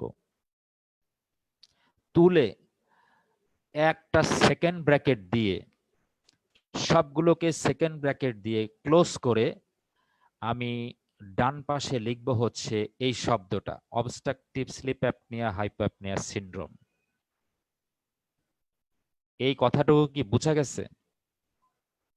নতুনদের প্রশ্ন করছি, নতুনরা কি শোনা যাচ্ছে? ব্র্যাকেট দিয়ে হিস্ট্রি অফ কোথায় লিখবো? প্রেজেন্ট ইলনেসের মধ্যে হ্যাঁ এই আদার্স ফিচারটা হ্যাঁ হ্যাঁ, হিস্ট্রি অফ প্রেজেন্ট ইলনেসের মধ্যে আদার ফিচারটা, আর এই হিস্ট্রি অফ প্রেজেন্ট ইলনেসের মধ্যে আদার ফিচার্স পর্যন্ত পুরো তথ্যটাই, যেমন এখানে excessive day time sleepiness, snoring এবং আদার ফিচার্সের মধ্যে যদি আমি ওই যে তার ইরিটেবিলিটি, পারফরমেন্স কমে যাওয়া, এইগুলো যদি আমি লিখি আরো 3-4টা, লেখার পরে সবগুলোকে একসাথে সেকেন্ড ব্র্যাকেট দিয়ে আমি লিখবো হচ্ছে এই শব্দটা অবস্ট্রাকটিভ স্লিপ অ্যাপনিয়া হাইপোঅ্যাপনিয়া সিনড্রোম।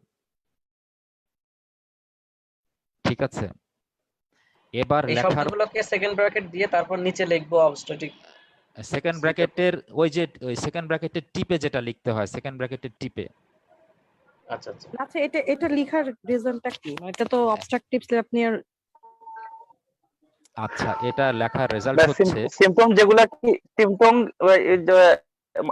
আদার সিম্পটম যে লেখা আছে সিম্পটম গুলো কি মানে একটা পয়েন্টে লিখবো নাকি একটা নিচে একটা লিখবো? হ্যাঁ, বুলেট দিয়ে লিখতে হবে। যেমন ইরিটেবিলিটি, হ্যাঁ, বুলেট দিয়ে ইরিটেবিলিটি লিখলেন, আর একটা বুলেট দিয়ে হয়তো পোর পারফরমেন্স লিখলেন, এরকম ভাবে। ঠিক আছে, কারো কারো নকটিউরিয়া হয়, তো এই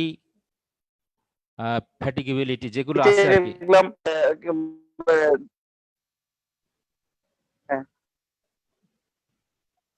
আচ্ছা, কথা মানে তিনটা ইনফরমেশন তিনটাই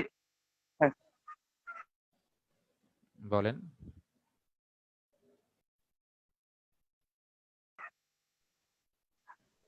কিছু বলতে চাচ্ছিলেন, বলেন। প্লিজ একটা পর একটা নিচে নিচে। হ্যাঁ হ্যাঁ, বুলেট দিয়ে দিয়ে একটার পর একটা নিচে নিচে লিখতে হবে, তাছাড়া তো আপনি সেকেন্ড ব্র্যাকেটটা ভালো হবে না দেওয়া। আচ্ছা, এভাবে সেকেন্ড ব্র্যাকেট দিয়ে আমি কেন ওই ডান পাশে ওএসএটা আবার লিখবো, একজন প্রশ্ন করেছে। এই সিঙ্গেল ডায়াগনোসিসের ক্ষেত্রে হিস্ট্রি অফ প্রেজেন্ট ইলনেসে চিপ কমপ্লেন্টটা ইলাবোরেশন করলাম, অর্থাৎ এটা হলো সিমটম অ্যানালাইসিস করলাম। এই সিমটম অ্যানালাইসিসের মাধ্যমে আমি আমার মূল ডায়াগনোসিসটাকে প্রথমেই এস্টাবলিশ করব। প্রথমেই আমি আমার মূল ডায়াগনোসিসটা এস্টাবলিশ করব। শুধু এটা এই ক্ষেত্রেই না, যতগুলো সিঙ্গেল ডায়াগনোসিসের ইভালুয়েশন আমি শিখব, প্রত্যেকটাকে এই প্যাটার্নে প্রথমেই যে ডায়াগনোসিসটাকে আমি হিট করেছি ওইটা আগে আমি আমার স্যারকে আমি বোঝাতে চাই যে স্যার তার এটা হলো মূল ডায়াগনোসিস। এবার আমি ওই জন্য এটা সেকেন্ড ব্র্যাকেট দিয়ে লিখব। এবার লেখার পরে এই ডায়াগনোসিস সম্পর্কে যতগুলো তথ্য আছে সমস্ত তথ্য হিস্ট্রির মধ্যে যারা আসবে তাদেরকে এবার আমি নিচে নিচে লিখতে শুরু করব। সেই হেডলাইন আছে কয়েকটা, 3-4টা হেডলাইন আছে। দাঁড়াও হেডলাইন গুলোর মধ্যে কারা কারা আসছে? একটা হেডলাইন আসছে হলো এর এটিওলজি খুঁজতে হবে আমার, এবার এর রিস্ক ফ্যাক্টর খুঁজতে হবে। তাহলে আমি এবার লিখব history to find out aetiology, এই একটা হেডলাইন হবে। এই হেডলাইনের আন্ডারে যারা এটিওলজি আছে তাদের একটা সিমটম দিয়ে ওই ডায়াগনোসিসটা লিখতে হবে। যেমন হাইপোথাইরয়েডিজম একটা এটিওলজি, অ্যাক্রোমেগালি হলো এটিওলজি। তাহলে হাইপোথাইরয়েডিজমের একটা দুইটা সিমটম, তারপরে লিখতে হবে হাইপোথাইরয়েডিজম। অ্যাক্রোমেগালির একটা দুইটা সিমটম, তারপরে লিখতে হবে অ্যাক্রোমেগালি, এভাবে। এরপরে risk factor, history to find out risk factor. এই তো রিস্ক ফ্যাক্টর যদি কোনো থাকে সেইটা এখানে লিখতে হবে, জাস্ট রিস্ক ফ্যাক্টর গুলোর নাম। দেন হিস্ট্রি টু সি বা ফাইন্ড আউট এই ওএস এর যে কমপ্লিকেশন আছে, history to find out complication, OS এর কমপ্লিকেশন। এর কমপ্লিকেশন তো আমরা জানি, তাই না? তাহলে সেইটা এবার লিখতে হবে। আর এই যে হিস্ট্রি শব্দটা যে আমি লিখছি এটা ব্লু পেনে লিখতে হবে, আর এর নিচে বডিটা আসবে হলো ব্ল্যাক পেন। এরপরে আমি লিখলাম যে এই অবস্ট্রাকটিভ স্লিপ অ্যাপনিয়া হাইপোঅ্যাপনিয়া সিনড্রোমের কোনো কোমরবিডিটিস আছে কিনা সেটা দেখার জন্য। তাহলে লিখতে হবে history to find out comorbidities. এভাবে আমি কয়টা হিস্ট্রি লিখছি? 1 নম্বরে হিস্ট্রি লিখলাম হচ্ছে হিস্ট্রি টু সি এটিওলজি, তারপরে লিখছি history to see risk factor, তারপরে লিখছি হিস্ট্রি টু সি কমপ্লিকেশনস, তারপরে লিখছি হিস্ট্রি টু সি বা ফাইন্ড আউট কোমরবিডিটিস। এই 4টা হেডলাইন আমাকে পাস্ট হিস্ট্রির আগেই দিতে হবে। এরা প্রত্যেকেই আসলো হচ্ছে হিস্ট্রি অফ প্রেজেন্ট ইলনেসের আসলে আন্ডারে। হিস্ট্রি অফ প্রেজেন্ট ইলনেসের আন্ডারে এরা প্রত্যেকে এসেছে। তাহলে হিস্ট্রি অফ প্রেজেন্ট ইলনেসের আন্ডারে অ্যাকচুয়ালি 5টা লাইন আছে, 5টা হেডলাইন মানে সাবহেডিং আছে। একটা সাবহেডিং হচ্ছে একদম সরাসরি প্রেজেন্ট ইলনেসটাকে ইভালুয়েশন, এবং পরবর্তী যে 4টা আমি বলেছি এরা। এভাবে আমি হিস্ট্রি অফ প্রেজেন্ট ইলনেস লিখব। এই 5টা সাবহেডিং দিয়ে তার নিচে লিখতে কিন্তু শুনতে মনে হচ্ছে অনেক কষ্ট, কিন্তু আসলে না, এটা প্র্যাকটিস করলে এটা চোখের পলকে লেখা হয়ে যায়। আচ্ছা, এরপরে আমি আমার গদবাঁধা থার্ড ইয়ারের যে হিস্ট্রি টাইপ সেই টাইপে এবার ঢুকবো, যেমন পাস্ট হিস্ট্রি এবং অন্যান্য যে হিস্ট্রিগুলো আছে, personal history, social history, family history, vaccination history, বর্তমান সিচুয়েশনের জন্য গুরুত্বপূর্ণ, এই হিস্ট্রিগুলো দিয়ে কমপ্লিট করব। ঠিক আছে, তবে পরবর্তী যে হিস্ট্রিগুলো এইখানে যাওয়ার আগেই হিস্ট্রি অফ প্রেজেন্ট ইলনেসের মধ্যেকার তথ্যগুলো দিয়েই স্যারকে কিন্তু খুশি করার চেষ্টা করতে হবে এই লং কোশ্চেনের ক্ষেত্রে। আমি সময় সংক্ষিপ্ত করার জন্য ইনভেস্টিগেশনের মধ্যে যাচ্ছি, একটু ইনভেস্টিগেশন না, ফিজিক্যাল এক্সামিনেশনের মধ্যে যাচ্ছি। ফিজিক্যাল এক্সামিনেশনের মধ্যে ফ্রম জেনারেল এক্সামিনেশন, এই জেনারেল এক্সামিনেশন লিখতে গেলে আমাদের প্রত্যেকেরই কিন্তু মাথায় চক্কর দেয় যে কোনগুলো লিখবো, কি করব, যে কি হয়, এরকম একটা ঝামেলায় পড়ি।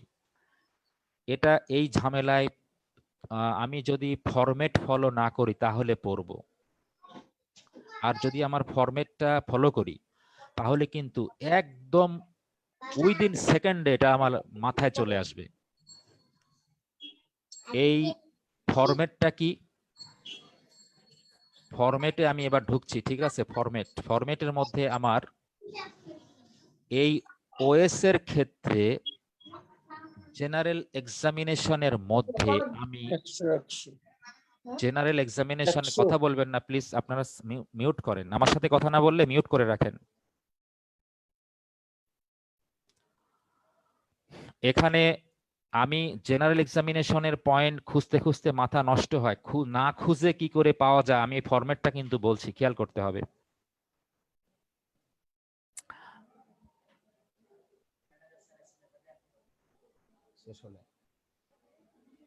তো এখানে পয়েন্ট খুঁজার, না খুঁজে লেখার পদ্ধতি হচ্ছে ফরম্যাট ফলো করা। ফরম্যাটটা কি, প্রথমেই আমি এইটা দিয়ে বলছি, প্রত্যেকটার ক্ষেত্রে কিন্তু একই জিনিস হবে, যে অবস্ট্রাকটিভ স্লিপ অ্যাপনিয়া, হাইপোঅ্যাপনিয়ার ক্ষেত্রে, জেনারেল এক্সামিনেশনের ক্ষেত্রে আমরা প্রথমে কি লিখতে পারবো, এর শুরুতেই আমরা লিখতে পারবো হচ্ছে ওবেসিটি রিলেটেড। তাহলে ওবেসিটি আছে কিনা, মানে বিএমআই। শুধুমাত্র একটা কথা এখানে এর জন্য যথেষ্ট, ওবেসিটি আছে তাই ওবেসিটি রিলেটেড অবস্ট্রাকটিভ, এটা আমরা বুঝতে পারি রিস্ক ফ্যাক্টর হিসাবে। আর এরপরে history to find out aetiology যাদেরকে আমি বলেছিলাম সেখানে ঢুকবো। যেমন হাইপোথাইরয়েডিজমের কোনো সাইন কি জেনারেল এক্সামিনেশনে জানি, সেটা লিখবো, সেখানে তীর চিহ্ন দিয়ে হাইপোথাইরয়েডিজম। অ্যাক্রোমেগালির কোনো জেনারেল এক্সামিনেশন জানি, সেটা দিয়ে লিখবো অ্যাক্রোমেগালি। এভাবে আমি আগাতে থাকবো। এখানে আমি বলেছি কমপ্লিকেশন কি কি আছে সেটা আমার জানা আছে, স্ট্রোক আছে, এমআই আছে, হাইপারটেনশন নিজেও একটা এর কমপ্লিকেশন। তাহলে আমি অ্যাটলিস্ট স্ট্রোকের জেনারেল এক্সামিনেশন লিখি, টিক চিহ্ন ওই তীর চিহ্ন দিয়ে এমআই এর লিখি, হার্ট ফেলিওরের লিখি, অ্যারিথমিয়ার লিখি, এগুলো তো সবের কমপ্লিকেশন। তারপরে কোমরবিডিটিস বলেছিলাম, তাহলে কি কি কোমরবিডিটিস হয়, সেই কোমরবিডিটিস গুলোর মধ্যে থেকে যেমন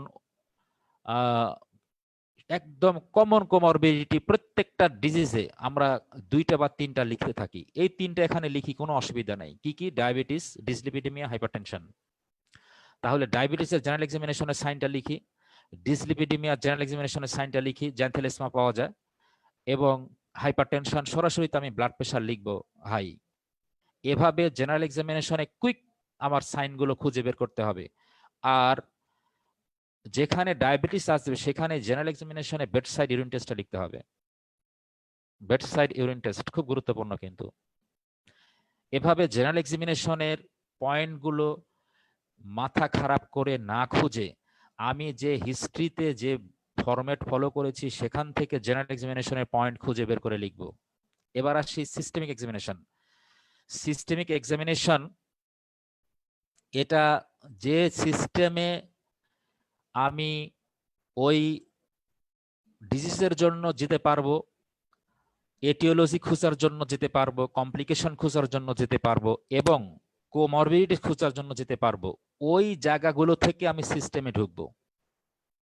যেমন এর ক্ষেত্রে, এই পেশেন্টের ক্ষেত্রে যদি অবস্ট্রাকটিভ স্লিপ অ্যাপনিয়া, হাইপোঅ্যাপনিয়া সিনড্রোম, এটা রেসপিরেটরিতে কি, রেসপিরেটরি এক্সামিনেশনে এখানে কি কোনো গুরুত্বপূর্ণ তথ্য পাওয়া যেতে পারে? রেসপিরেটরি সিস্টেম এক্সামিনেশন করে গুরুত্বপূর্ণ কোনো তথ্য এখান থেকে রেসপিরেটরি ফেলিওর ফিচার ছাড়া পাওয়া যাবে না। তাহলে রেসপিরেটরি ফেইলিওর দেখতে কিন্তু রেসপিরেটরি সিস্টেম এক্সামিনেশনের খুব একটা দরকার হয় না, জেনারেল থেকে ওটা পাওয়া যায়, সেটা কমপ্লিকেশনের মধ্যে চলে গেছে। তাহলে এখানে প্রিকর্ডিয়াম এক্সামিনেশন কি দরকার আছে? হ্যাঁ, প্রিকর্ডিয়াম এক্সামিনেশনের দরকার আছে, কারণ এখানে পালমোনারি হাইপারটেনশন Pulmonary হয় ওসে। hypertension। তাহলে প্রিকর্ডিয়ামে পালমোনারি হাইপারটেনশনের ফিচারগুলো আমি নিতে পারবো। তাহলে চেস্ট থেকে আমরা দুইটা পেয়ে গেলাম, রেসপিরেটরি সিস্টেম এবং এরপরে স্ট্রোকের জন্য কোন সিস্টেম এক্সামিনেশন করতে হয় সেটা আমরা জানি, হাইপোথাইরয়েডিজমের জন্য কোন সিস্টেম এক্সামিনেশন করতে হয় আমরা জানি, অ্যাক্রোমেগালির জন্য কোন সিস্টেম এক্সামিনেশন করতে হয় জানি। এভাবে সিস্টেম আমি ডিজিজ ওয়াইজ লিখব। আর এখানে যেটা লেখার প্যাটার্নটা হচ্ছে শুধু সিস্টেমের নাম।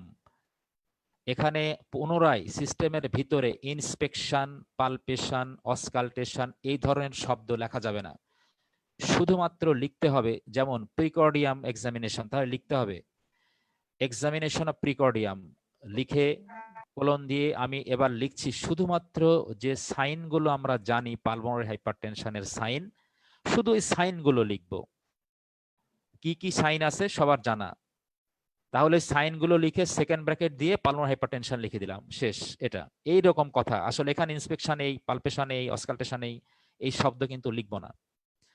আচ্ছা, তাহলে সিস্টেম ডিটেকশন করা এবং সিস্টেমের লেখার পদ্ধতিটা কিন্তু আমি এখানে বললাম খুব সংক্ষিপ্ত আকারে। আচ্ছা, আমি এবার ইনভেস্টিগেশনে যাওয়ার চেষ্টা করি। ইনভেস্টিগেশন, এখানে ইভালুয়েশন শেষ হয়ে গেছে কিন্তু 10 মার্কের, ইনভেস্টিগেশন মানে বি নাম্বারে চলে আসছি। এখানে যেহেতু সিঙ্গেল ডায়াগনোসিসে আমাকে ম্যানেজমেন্টে যেতে হবে, তাই ইনভেস্টিগেশনে স্যাররা ফার্স্ট লাইন সেকেন্ড লাইন এভাবে চায় না, এখানে অ্যাজ এ হোল চায়। অ্যাজ এ হোল চাইলেও আমি দুইভাবে এটা লিখতে পারবো, ইনিশিয়াল ইনভেস্টিগেশন মানে ফার্স্ট লাইন ইনভেস্টিগেশন, আর সেকেন্ড লাইন ইনভেস্টিগেশন মানে ফার্দার ইনভেস্টিগেশন, এই দুই হেডলাইন আমি দিতে পারবো। আর এখানে ইনিশিয়াল ইনভেস্টিগেশন মনে রাখার সূত্র হচ্ছে কিউবেল, CUBEL, কিউবেল। এই কিউবেলের মধ্যে ইনিশিয়াল ইনভেস্টিগেশন গুলো লেখা আছে। আমরা অনেক সময় ইনিশিয়াল ইনভেস্টিগেশন খুঁজে পাই না যে কোনগুলো লিখবো। কিউবেলের সি দ্বারা কি কি বোঝায় আমি বলে দিচ্ছি। সি মানে হলো chest X ray, CBC, serum creatinine. C, এই তিনটা সি আছে সি কিউ এর প্রথম সি দ্বারা। ইউ এর মধ্যে আছে হচ্ছে ইউরিন আরেমি, আলট্রাসোনোগ্রাফি, ইউরিয়া মানে ব্লাড ইউরিয়া। তাহলে এখানেও তিনটা আছে, তাহলে সি থেকে তিনটা, ইউ থেকে তিনটা, তাহলে 6টা গেল। এরপরে বি, বি হচ্ছে ব্লাড গ্লুকোজ বোঝায়, আর ই হচ্ছে ইসিজি বোঝায়, ইলেকট্রোলাইট বোঝায় প্রয়োজন অনুসারে, তাহলে 9টা গেল। আর এল, শেষের এল দ্বারা হচ্ছে লিভার ফাংশন টেস্ট বোঝায়, মানে 10টা ইনভেস্টিগেশনকে আমরা ইনিশিয়াল ইনভেস্টিগেশনের মধ্যে রাখতে পারবো, 10 ইনভেস্টিগেশন। আর ইনিশিয়াল ইনভেস্টিগেশনটা আসলে এইগুলোই শুধু না, ডিজিজ ভিত্তিক ইনিশিয়াল ইনভেস্টিগেশন চেঞ্জ হয়ে যায়।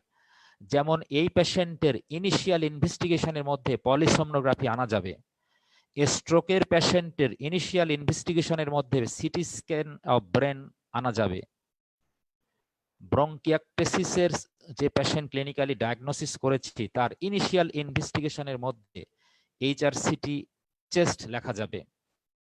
এগুলো কিন্তু অনেক সময় মাথায় চক্কর দেয়, আসলে কি লেখা যাবে? হ্যাঁ, লেখা যাবে।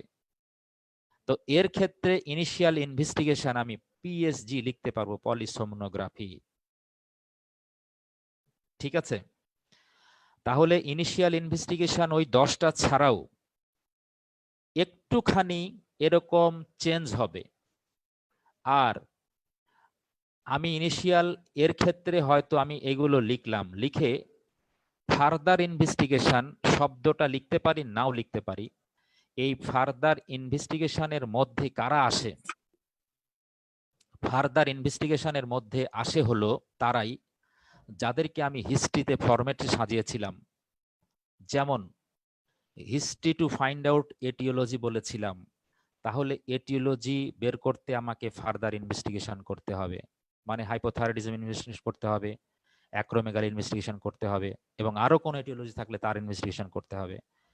এরপরে আমি বলেছিলাম কমপ্লিকেশন দেখতে হবে হিস্ট্রিতে।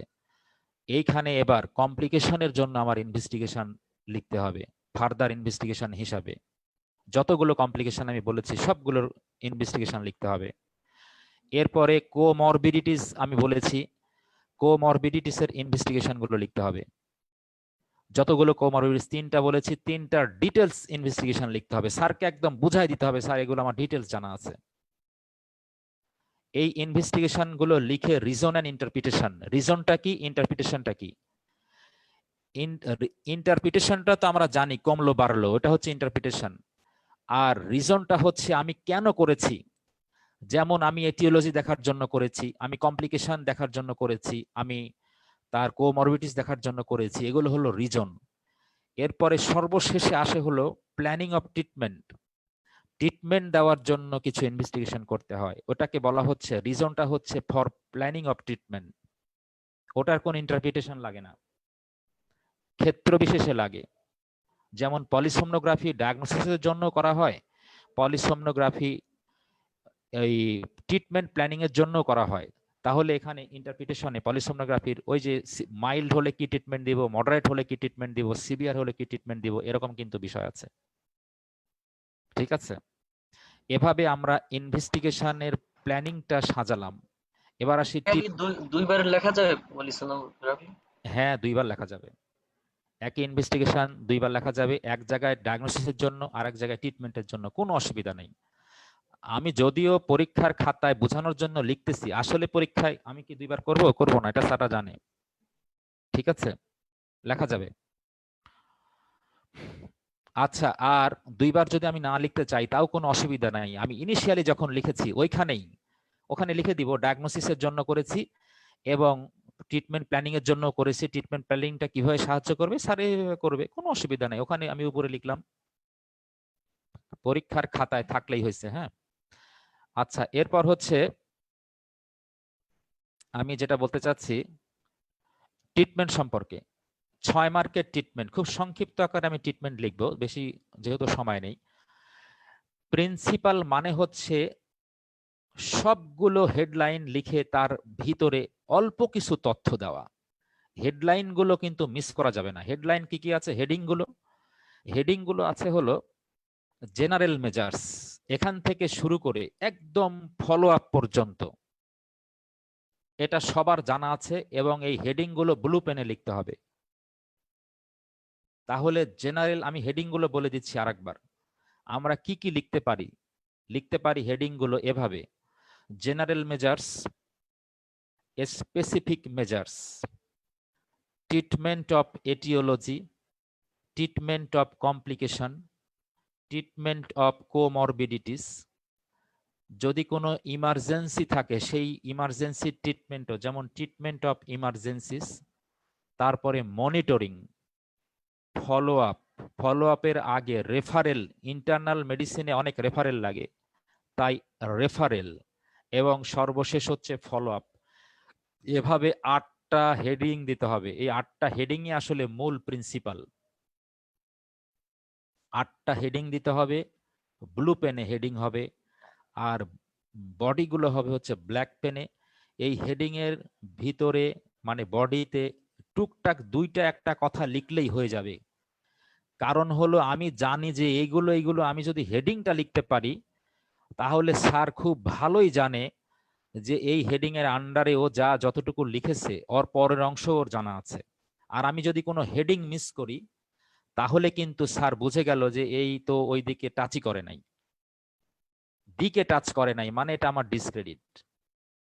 এখানে আমি প্রিন্সিপাল মানে 8টা যদি হেডিং দিই 6 মার্কের জন্য, এখানে একদম যে 2+ এর যে নাম্বার নিশ্চিতভাবে দিবে। এভাবে আমি খুব সংক্ষিপ্ত আকারে এই ব্রড কোশ্চেনটা শেষ করার চেষ্টা করলাম। কারো কোনো কোশ্চেন আছে কিনা? হ্যাঁ, আমার কোশ্চেন হচ্ছে যে ফার্স্ট লাইন ইনভেস্টিগেশন লিখবো, যে কিউবেল যেটা, এই ফার্স্ট লাইন ইনভেস্টিগেশনের পাশে কি কোনো রিজন লিখতে হবে? হ্যাঁ, এটা আমার কোশ্চেন ছিল। না, ফার্স্ট লাইন ইনভেস্টিগেশনের আলাদা করে রিজন হবে না, তবে ওখানে ইন্টারপ্রিটেশনের সাথে রিজনটা আসবে। যেমন এক্ষেত্রে আমি যদি ইসিজি করি, ফার্স্ট লাইন ইনভেস্টিগেশন, আমি সিবিসি দিয়ে শুরু করি না কেন, একটা উদাহরণ দিচ্ছি। এই ওএসএ পেশেন্টদের সিবিসি থেকে কোনো ফাইন্ডিং আসে, এগুলো সূক্ষ্ম হয়ে চিন্তা করলে আস্তে আস্তে বের করা যায়। হ্যাঁ, সিবিসি তে ফাইন্ডিং আসে, কেউ কেউ লিখেছে, কিন্তু ওএসএ পেশেন্টদের রেসপিরেটরি ফেলিওর হয়, আর রেসপিরেটরি ফেলিওর পেশেন্টদের দুইটাই ঘটতে পারে, অ্যানিমিয়া হতে পারে এবং পলিসাইথেমিয়াও ঘটতে পারে। তাহলে এখানে আমার ইন্টারপ্রিটেশন হবে হচ্ছে অ্যানিমিয়া অথবা পলিসাইথেমিয়া, আর রিজনটা হবে হচ্ছে কমপ্লিকেশন দেখার জন্য করেছি, 2C কমপ্লিকেশন, এটা হলো রিজন। আর ইন্টারপ্রিটেশন হচ্ছে অ্যানিমিয়া অথবা পলিসাইথেমিয়া।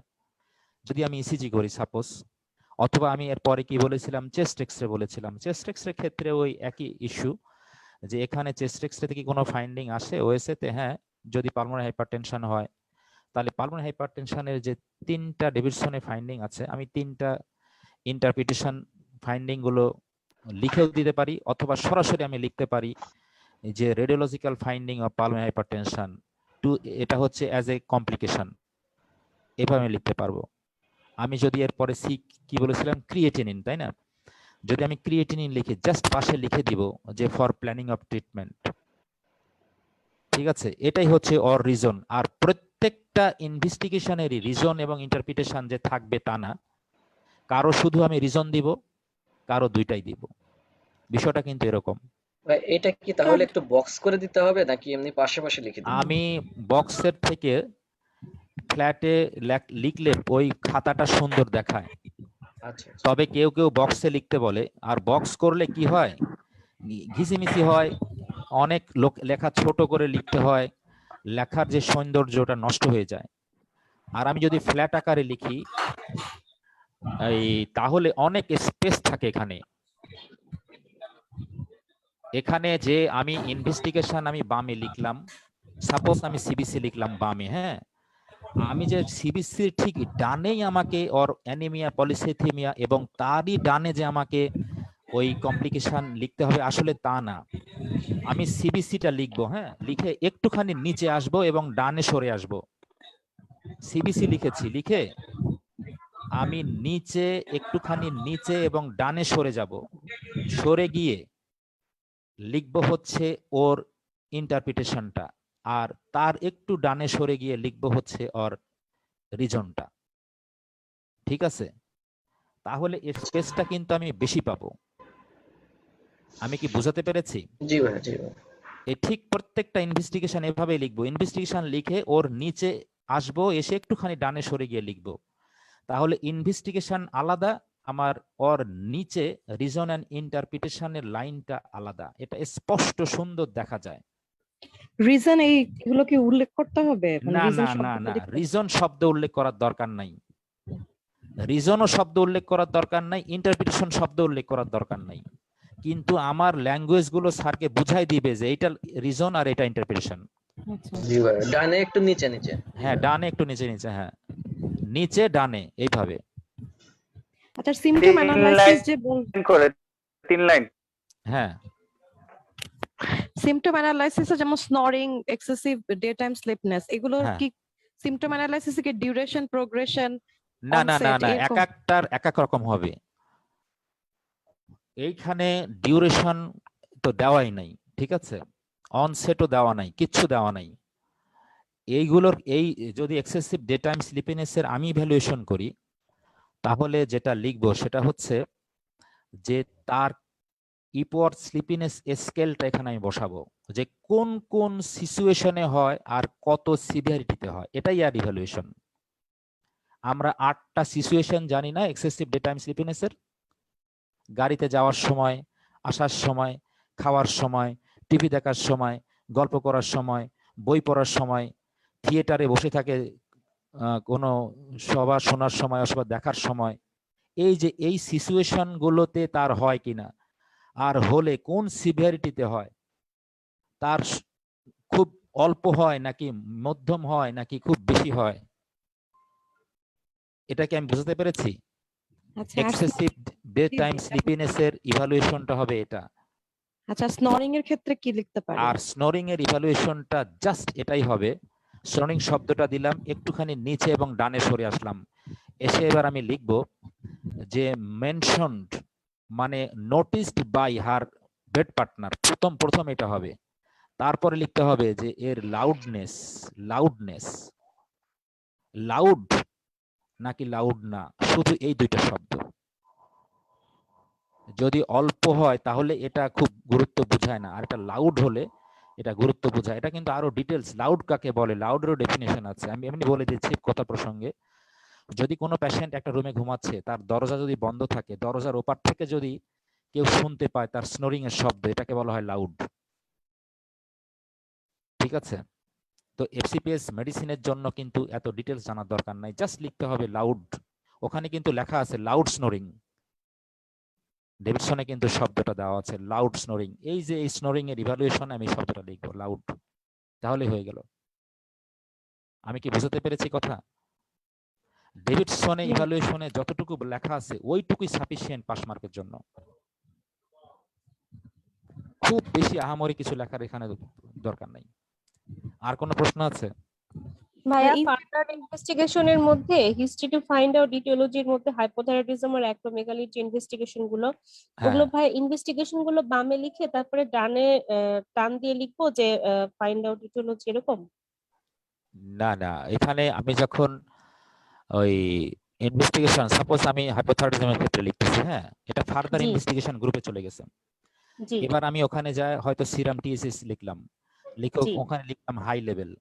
এরপর আমি জি। লিখলাম যে তীর চিহ্ন দিয়ে হাইপোথাইরয়েডিজম। আর হাইপোথাইরয়েডিজমের এতটুকু লেখাই সাফিসিয়েন্ট, কারণ ওইখানে আমি হিস্ট্রিতে ফরম্যাটে দেখিয়ে এসেছি হাইপোথাইরয়েডিজম একটা এটিওলজি। আচ্ছা আর আচ্ছা কেউ এখানে আরো কি করে যে ওখানে ব্র্যাকেটে লিখে দেয় এটিওলজি, আচ্ছা এটিওলজি ব্র্যাকেটে কিন্তু এটাও লিখে দেয়। আচ্ছা তবে এটিওলজি লেখার সময় যদি না থাকে কোনো অসুবিধা নাই, কারণ আমার ফরম্যাট আচ্ছা স্যার আগে পড়ে এসেছে, এই জন্য আমি ইনভেস্টিগেশন সাজাচ্ছি এভাবে। আচ্ছা আচ্ছা আচ্ছা ভাইয়া, থ্যাংক ইউ। হ্যাঁ, welcome. আর কোনো প্রশ্ন আছে? আচ্ছা, প্রশ্ন না থাকলে আমি সিঙ্গেল ডায়াগনোসিসের অন্যান্যগুলো নিজেদের মতো করে এই ফরম্যাটে সাজানোর জন্য উপদেশ দিব। বিশেষ করে সার্কোইডোসিসকে অবশ্যই সাজাতে বলবো, পালমোনারি হাইপারটেনশনকে অবশ্যই সাজাতে বলবো, যদি পারা যায় ডিপিএলডি কেও সাজাতে বলবো, ডিপিএলডি উইথ ক্লাবিং কে সাজাতে বলবো, ডিপিএলডি উইদাউট ক্লাবিং কে সাজাতে বলবো। ঠিক আছে? যদি কারো সময় থাকে, সুন্দর টাইম থাকে, তাহলে শুরুতে যারা এই আজকে ক্লাস করছে, ট্রেনিং শুরুর দিকে, তাদের জন্য রেসপিরেটরি সিস্টেমকে আমি এভাবে সাজাতে বলবো। তাহলে যে কোনো প্রশ্ন আসলে এখান থেকে মাল্টিপল ডায়াগনোসিস একদম সহজ, উত্তর করা সম্ভব হবে। আমি জেনারেল এক্সামিনেশন লেখা খুব কঠিন, সেটা ক্লিয়ার করার চেষ্টা করেছি। সিস্টেমিক এক্সামিনেশন ফাইন্ডিং কি করে লিখতে হয় সেটা বলেছি। কখনোই ইন্সপেকশন, পালপেশন, পারকাশন, অসকালটেশন এই শব্দগুলো পরীক্ষার খাতায় লিখবো না। এবং ইনভেস্টিগেশন লেখার জন্য কিভাবে প্যাটার্ন ফলো করব সেটা আমি বলেছি। আমার মনে হয় যদি প্রশ্ন না থাকে আমরা শেষ করতে পারি। যদি এরপরও আরো কোনো প্রশ্ন থাকে, আমার ফোন নাম্বার মনে হয় অনেকেরই আছে, আমরা আবারও সাক্ষাৎ করব এক্সরে, চেস্ট এক্সরে নিয়ে। চেস্ট এক্সরে এবং এক্সরে অন্যান্য অংশের এক্সরে নিয়েও সেই ক্লাসে থাকবে মোটামুটি। যদি কোনো প্রশ্ন থাকে রেসপিরেটরি সিস্টেম নিয়ে, তাহলে সেদিন উত্তর দেওয়ার ইনশাল্লাহ চেষ্টা করব। জি ভাই, থ্যাংক ইউ শেষ ভাই। ভাইয়া, হ্যাঁ হ্যাঁ ভাইয়া, সরি আমি একটু লাস্টে বিরক্ত করছি ভাইয়া। অ্যাপনিয়ার হাইপোপনিয়ার মধ্যে বই যেটা হ্যাঁ বলেছে, অ্যাপনিয়া তো যদি 10 সেকেন্ডের বেশি হয়, হ্যাঁ আর হাইপোপনিয়াও বলেছে যদি 10 সেকেন্ডের বেশি হয় সাথে 50% রিডাকশন ইন ব্রিদিং। ভাই এটা মানে হ্যাঁ যদি একটু আচ্ছা, এটা খুব সিম্পল জিনিস। আমরা এয়ার ফ্লো মাপি এয়ার ফ্লো, নাক নোজে এয়ার ফ্লো মাপার একটা ডিভাইস আছে, থার্মিস্টর বলে ওটা। ওই ডিভাইসটা নাকে লাগানো থাকে। আর তার অ্যাপনিয়া দুইটা ক্রাইটেরিয়া ফলো করে দেখা হয়। ডেভিডসনে ওটাই বলেছে। একটা ক্রাইটেরিয়া হচ্ছে, আমরা এমনিতে অ্যাপনিয়া ডেফিনেশনটা জানি হলো টেম্পোরারি সিজেশন অফ রেসপিরেশন, তাই না? এটা ডিউরেশনটা হচ্ছে 10 সেকেন্ড অ্যাটলিস্ট। আর মূল জিনিসটা হচ্ছে এই 10 সেকেন্ডের সাথে আরেকটা জিনিস যুক্ত হয়, সেটা হলো এয়ার ফ্লো। এয়ার ফ্লো যদি 90% অর মোর রিডাকশন হয় তাহলে সেটাকে বলা হয় অ্যাপনিয়া। আর 100% হলে তো অবশ্যই, ঠিক আছে, মানে 90% অর মোর। আর হাইপারপনিয়া মানে হচ্ছে এই এয়ার ফ্লোর রিডাকশনটা যদি 90%-এর কম কিন্তু 50% অর মোর যদি হয়। এয়ার ফ্লো আমরা যখন ঘুমিয়ে থাকি বা এই যে আমি যে নিঃশ্বাস নিচ্ছি ছাড়ছি, এই নেওয়াতে একটা বাতাসের গতি আছে না, এই গতিটাকে বলা হচ্ছে এয়ার ফ্লো। আর এই ফ্লো মাপতে হচ্ছে একটা ডিভাইস দিয়ে, তাকে বলছি থার্মিস্টর। থার্মিস্টর যদি আমাকে বলে যে তার ঘুমের মধ্যে এয়ার ফ্লো কমে গেছে মোর দ্যান 90% এবং ডিউরেশনটা যদি পারসিস্ট করে 10 সেকেন্ড, এটাকে বলবে অ্যাপনিয়া। আর যদি থার্মিস্টর বলে যে তার এয়ার ফ্লো কমেছে কিন্তু 90% না, এর কম কিন্তু 50%-এর বেশি, তখন সেটাকে বলা হবে হাইপারপনিয়া। কিন্তু ডিউরেশনটা উভয়ের ক্ষেত্রেই সমান। 10 প্রশ্ন, সেকেন্ডের বেশি। হ্যাঁ, প্রশ্নকারী উত্তর পেয়েছেন আশা করি। জি ভাইয়া, থ্যাংক ইউ। ওয়েলকাম। আর কোনো কোশ্চেন আছে?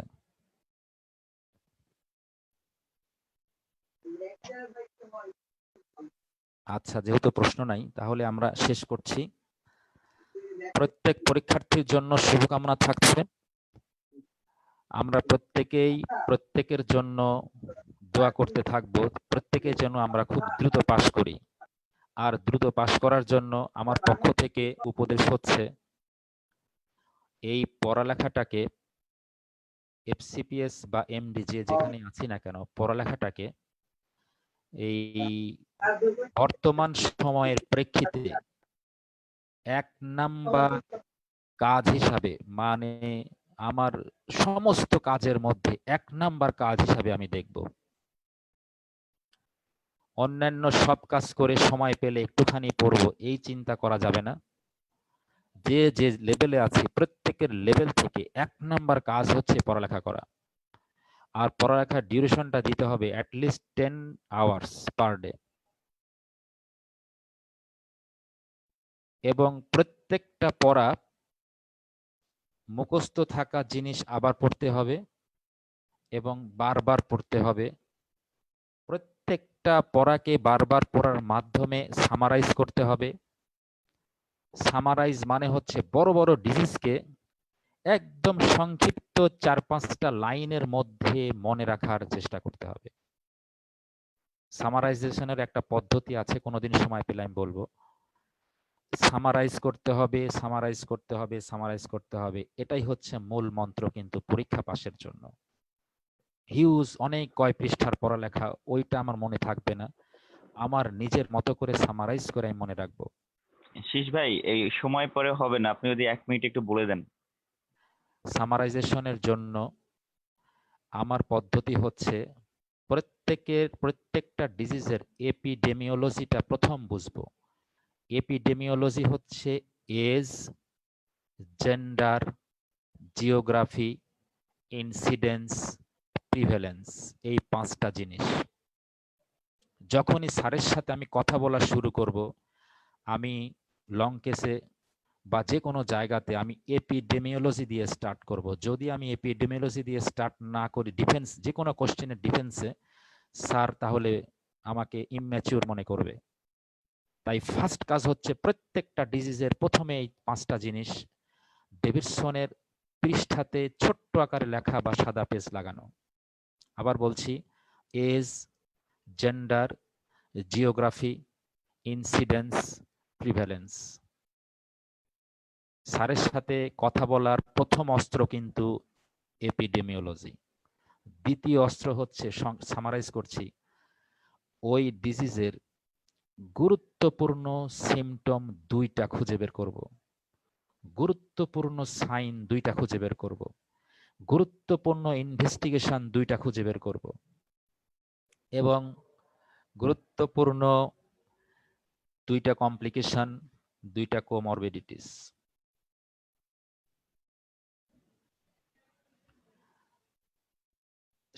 সব শেষে হচ্ছে প্রগনোসিস। আর এর মাঝখানে যেটা আমাকে ঢুকাতে হবে সেটা হচ্ছে ওই ডিজিজের অটো ইমিউনিটির কোনো ইস্যু আছে কিনা, ওই ডিজিজের ফ্যামিলিয়াল কোনো ইস্যু আছে কিনা, এই দুইটা জিনিস। এই যে এই পয়েন্টস গুলো মাথায় নিয়ে কিন্তু ডিজিজ সামারাইজ করতে হয়। আর স্যারদের এই জিনিসগুলোই মনে থাকে, আমরা এই জিনিসগুলো বুঝি না। এই জন্য স্যারের সাথে কথা বলার সময় আমাদের লাইনে থাকি না। 9:30 বাজে, 7:30 থেকে আসলে আমি ট্রাই করতেছিলাম। খুব খারাপ হয়েছে আজকের বিষয়টা নেটের জন্য। নেট শেষের দিকে এসে ভালো হয়েছে আলহামদুলিল্লাহ, কথাটা আজকের লেকচারটা শেষ করতে পারছি। তো এরপরে যদি কোনো প্রশ্ন থাকে ইনশাল্লাহ আমরা পরে কথা বলবো, ঠিক আছে? আজকের মতো আল্লাহ হাফেজ। আল্লাহ হাফিজ। আল্লাহ হাফেজ। হ্যাঁ।